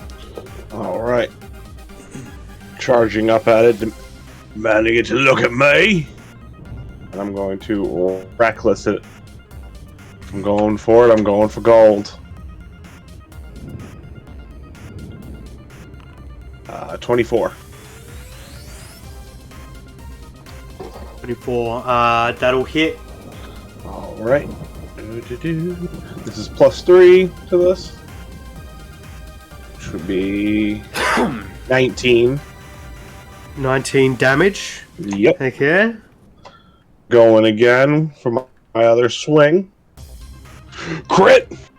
And because Fuck yeah, dude. I have brutal critical. Oh. Fuck yes. Not just that, So- but Slasher does all extra stuff on a crit as well. Oh, yes, it does. Oh. So we'll do this. It's just its normal, which is 14, 15, 16, 17. So that's 17 and then 2 more d12s. Oops. No, yeah, yes. 2 more d12s. Ah, crap. Whatever. So it was 17, 18, 19, 20, 21, 34. 24. 24 points of slashing damage as Zog comes crashing down with that axe. And it Heck also, yeah. so it reduces the speed by 10, and on a critical hit that deals slashing damage to a creature you grievously wound it. Until the start of your next turn, the target has disadvantage on all attack rolls. Fuck yeah. Nice. You tear through its like outer defenses and expose a glowing weak spot on the kind of outer chassis of this creature. Yeah, heck yeah. Anything else on your turn? That is it for me. That's fucking dope. So Caldwell, you're up, Okay. and Wolf, you're after. What kind of damage are both of you guys doing mainly? Right. A Chardalon Stride is doing fire damage, but Primal Savagery, which is my highest damaging thing, is dealing acid damage. Okay. And I'm slashing damage. Okay. I'm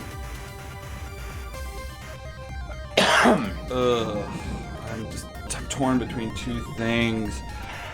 What was the other thing? Okay, I'll pitch it to you. I get on the comms. I'm like, guys, if I can half its damage on strength stuff, is that something that we'd be into? Not enough time for it to really affect us. That wouldn't affect us that much. Yeah, no, we're finishing soon, so All right, then screw that. yeah, Let's do go something big. more instantaneous. Yeah. All right, well then, let's just Aim for run the in. glowy thing. You use what? Said aim for the glowy thing. I'm not understanding. Oh, the blast? Aim for the glowy thing. Oh, aim for the glowy thing. Gotcha. Okay, well, I run up having drawn out my giant Dragon's Wrath weapon, and I attack at him. I can attack twice with this thing, so here we go. Heck yeah. And 28. you're aiming for the weak spot that was just discovered? Yeah, if I can. Evidently, Yeah. you got 28 Yeah. to hit. 28 to That'll hit. hit. So that's a good old 11 damage, and then I'll go again. Get out of my way. Plus 10, please. 21? Heck yeah, 21. Oh, it does not hit. Doesn't Just. hit. Shoot. Okay. All right. Nice. Wait. Did I guess maybe I want to bonus action Misty Step away. Yeah, what about the damage for that? Didn't you get a... Yeah, it was 11. Oh, you got it. Okay, cool, yeah. 11. It's actually 22. Oh yeah, because of Dragon Draft thing. Oh, right. No, it's because you're hitting its weak spot. Wait. Oh. Hang on. Oh, but Would that 21, it would have been a 22. So would that have hit it? No, I'm saying like your damage is doubled. Well, I know, but I'm just remembering I have a +1. So would 22 have hit it? 22 would have hit it? 22 would have hit it, yeah. Then that hits. Aye. Let's Heck get yeah, it. go for it. More damage. Keep adding that damage please. up, baby. 13 more damage, please. So it's doubled to 26. Oh, because I'm hitting the weak spot. Hell yes. That's right.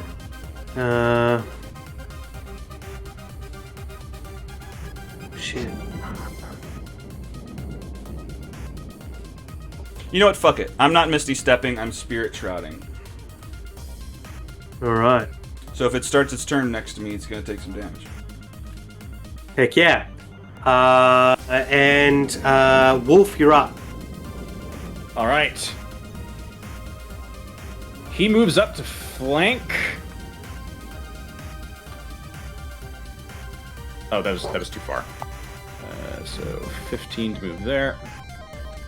It's good. He's surrounded. It's take fine. it. So gonna flank like so. He takes another 6 points of fire damage because of a Chardalon Stride, and because I moved. Another 4 points of fire damage. Great. And what do you rule for flanking? Just advantage? Yeah, why not? Go for it. Okie dokie. Advantage on Primal Savagery attack. Natural 20! Yeah, baby. Take us home. What does it look like as all three of you circle up on this thing and just absolutely tear it apart? All right, as Zog exposes the weak point and Caldwell starts slashing away at it, Caldwell's Wolf's fiery form coalesces above it. I'm gonna go ahead and roll damage. Ragnarok goes, "No! You can't do this to me! I am a god!" As he circles around, dealing 34 points of acid damage. Heck yes. He comes down and says over his loudspeaker, A dead god. As he comes in, diving straight right It's on. for its heart, as it drips from his fangs. It's still on. and he- Your voice thing's on. It's so funny, as like it an drips announcer from its announcing. fangs. As it drips from its fangs, it tears into the heart as the wires and cords and tubes that feed it its energy start spewing out the electrum radiation. And he crushes it between his teeth. Heck yes. I love that, and that was like basically our 30 minutes up, so I think that's a pretty great ending. The three of you are able to tear this apart. It's definitely spewing electrum radiation but the power quickly spews out from where you've damaged it, and the energy starts fading away very quickly as the life drains out of this creature. Oh, that was awesome. Hell yeah. You each gain 50,000 electrum pieces. Yes! We're rich! This is a challenge 23 level, challenge rating 23 creature with 50,000 experience. Fuck yeah. So you have 50,000 electrum pieces to spend for the rest of the campaign. All right. Get to spend it. Bye-bye the town.